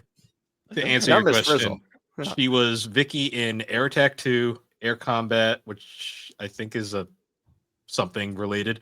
Sarge's Heroes 2, and Portal Runner. So she is in Portal Okay, Runner. she is consistent. Okay, Prolific. cool. Not in Nice Sarge's job. War, but they replaced all the actors in Sarge's War. She also dies within 5 minutes of Sarge's War, so it doesn't really matter. Do you think she Like had Jamie any Lee Curtis sort in of Halloween like, Resurrection. Just get her out of here. right? Do you think she had any sort of like, when looking at the script, being like, I thought my character was dead, or is this the same character? Is this like, do you make another game with a character named Vicky? Is it just a Is this coincidence? the thing? He probably Like, got the you script and question was it? like, I'm getting paid, right? Okay. Yeah. That was it. They're like, which one is this? Never mind. We're going to start on Right. page 2. So to wrap it up, we do a little thing called OK Must Play Stay Away, where we rate the game on our little scale there. I'm gonna say this one is very much an okay.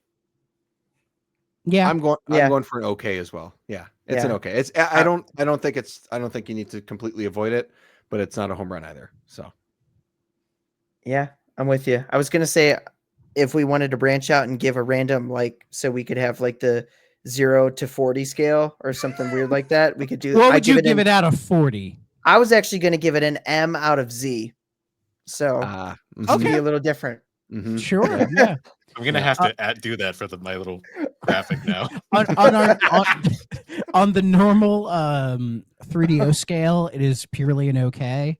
Yeah. But if I'm doing like the Army Men scale, I would argue it's one of the must plays in the series. It's definitely one of the better games. Yes, but when we eventually tier list the entire series, you will know which ones are worth your time. There you go. And this one, it's a maybe. We'll hard to know until you play a couple of the other ones. Until we played all 162 of them, yeah. made in the same year. Yeah. 1999. What a great year for Army. And the 162 1999 releases. Hey, the world's going to shit. Get these Army Men games out. Y2K, baby. They made one good one. So according to you. And a lot of people. I have a strange feeling there's going to be one in here that's really good and we're not expecting it. I have a weird feeling. There's going to be one that we're like, holy fuck, why did this one slip through the cracks? It's good. It's like totally different. It's Portal Runner. It's Portal Runner. It's Portal Runner. I'm most curious Tomb Raider. about I'm most curious about Sarge's Heroes 2. Because I'm like, yes. Do they I did play a bit of Sarge's Heroes 2 as well. But my memory of it is not as strong as playing this one on N64. So, and I will not be playing it for N64. I'll be playing the PS2 version. I'm not even sure if that's better or not. I have to actually look this up because I'm just assuming because I look at the consoles that it was released for. I'm like, oh, PS2, I'll be fine. Yeah. Alrighty. So that was Army Men Sarge's Heroes. A pretty mixed bag overall, but a weirdly charming, but a fun mixed bag. It's one of those games that like it's not great, but it's fun and it is something to talk about. You know? Yeah. Like there are better games with less to say. If we looked at like N64 games, like if we looked at it from that perspective too, it's still pretty like middle of the route. Like I think so. Yeah, because we played, I mean, again, not exactly the same game, but third-person shooter, basically. But Shadow Man we played not too long ago. Oh, Shadow Man's awesome. Yeah, it's got a lot going on other than just the gameplay. But if you look at the gameplay, look at the third-person action part of it, like I still think that game was superior to this. But like, this isn't like trash compared. to No, it's not out of the realm of being like it's a third-person shooter. Yeah, it's honestly it's only slightly worse than Winback. Ooh, that's an argument to be made. There's an argument. Winback is fine, but it's a different game. Fine. It's a different game. It's sure, but it is the closer comparison to like a third-person shooter. Yeah, kind of. It's not the same. But you cannot run and gun in that game. That's true. It's not that kind of game, right? So, no, it's not. Yeah, you would last 30 seconds. No, you wouldn't. No, little lose back. Little 3DO comparison. Would you rather play this or Crusaders of Might and Magic? I haven't played that in so long. Hard to know. It's probably because I haven't played enough of it, but probably Crusaders Might and Magic, just because I'm curious to where it's going to go. Okay. Like it's kind of the same level of bland, but you can tell they had more time to actually develop it. And that probably equates to it being a smoother experience overall. Okay. If I had to guess. I was curious because those are both 3DO games that they were like not bad, but not good either. Like in that weird middle ground. I think Crusader Might and Magic is better though. Okay. Yeah. It looks cool. It's just been so long since I've played that. Yeah. That's a game you rent from Hollywood Video. Yeah. Gotcha. There we go. Battle Tanks, on the other hand, that's a great game. Battle Tanks. Nothing compares. Battle Tanks also has the greatest what the fuck story. Like, so man, that was. I was gonna say, you want to talk about fucking crazy stories? The only story that's Battle Tanks. The only story we've covered that's more insane than Battle Tanks is Siberia. But Siberia wasn't.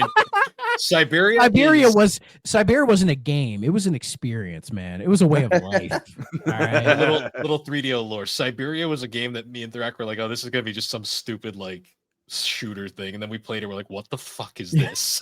Like, it is. I was not expecting what we got, genuinely, but like in the best way possible. Yeah, great. It was like, what the hell are we playing right now? Guys, thank you for joining us. Before we sign off, do you guys want to shout out your projects you're working on? Well, remember 64, you can catch it every 2 weeks on your podcast feed or on YouTube, covering games like this and everything else on the N64's library.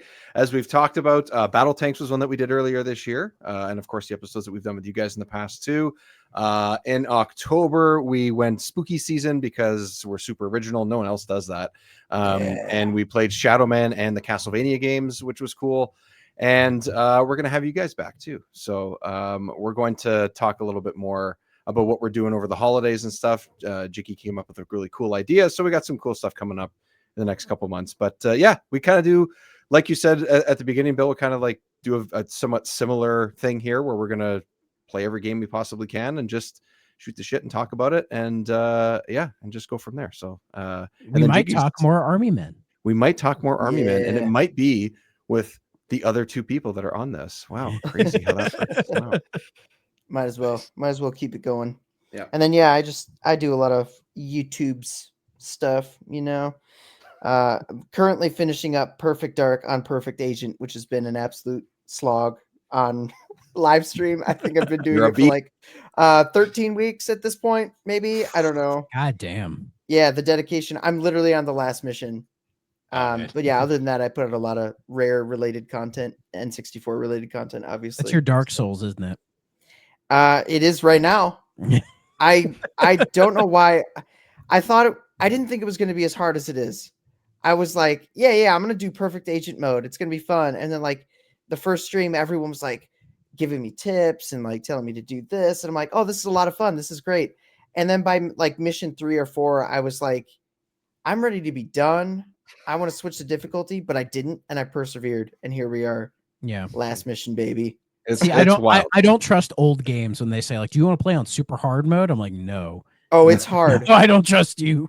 Oh my gosh, yeah. You watch 10 minutes of this guy play on those streams, and I'm just like, I would no, move, I would leave. Die, no, move, die. Yeah, move, die. It is impressive. It's like playing Call of Duty on veteran, like some of the older ones. Right. It's just Jesus Christ. I just wish every game ever would have Persona 4 Golden's very hard mode description where it literally just says, "Do you hate yourself?" Yeah.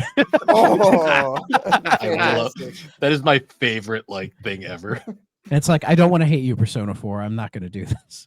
Well, I love it too because then you go to very easy and it basically says you're a pussy without saying it. Like, it's basically like, oh, do you just want to enjoy the story? Well, this is for you. How dare you? The only comparison I have to that is Spider-Man on the N64 when it had kid mode, and it would be like you select kid mode and be like kid mode in this like high pitched kid. The voice. Spider-Man turns into like a little like chibi version of Spider-Man. He shoots a little web, like he's all happy, and I'm just like, oh, am I a baby?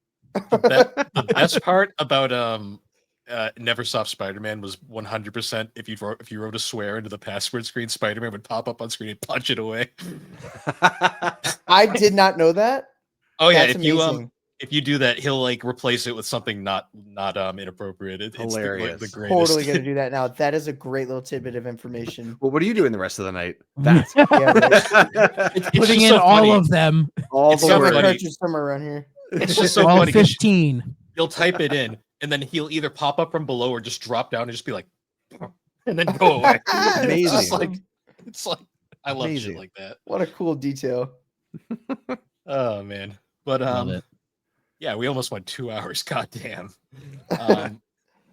Anyways, guys, once again, thank you for joining us on the 3DO Experience. You can find the 3DO Experience on all the major podcasting platforms. And be sure to check us out over on the Superpod Network. That's superpodnetwork.com. Awesome site where you can find a whole bunch of different videos, podcasters, blogs, whole bunch of stuff. I'm not sure what we're doing blog-wise right now. I don't even think we ever finished Spooktober, but that's okay. No, I got busy and sick, so I didn't do it. It's okay, Aaron. I'm sure it was whatever. Yeah, Aaron was whatever. So yeah, and yes, Thrack Ops 6 is going to be out on Friday. Hey, So Nice. I'm finally the new one. It's about 4 Modern Warfare. So it's the big Nice. leap into the series, and I have a Great. very special guest for it. So I hope you all enjoy, because I think it was a really good episode with some pretty interesting topics. Because at this point in the series, we have to start talking about the political ramifications of the series. So it's me kind of getting into that. So I hope Yes. you all enjoy. Nice. Well, anyways, guys, once again, thank you for joining us, and we will see you all later. Bye bye. Boy.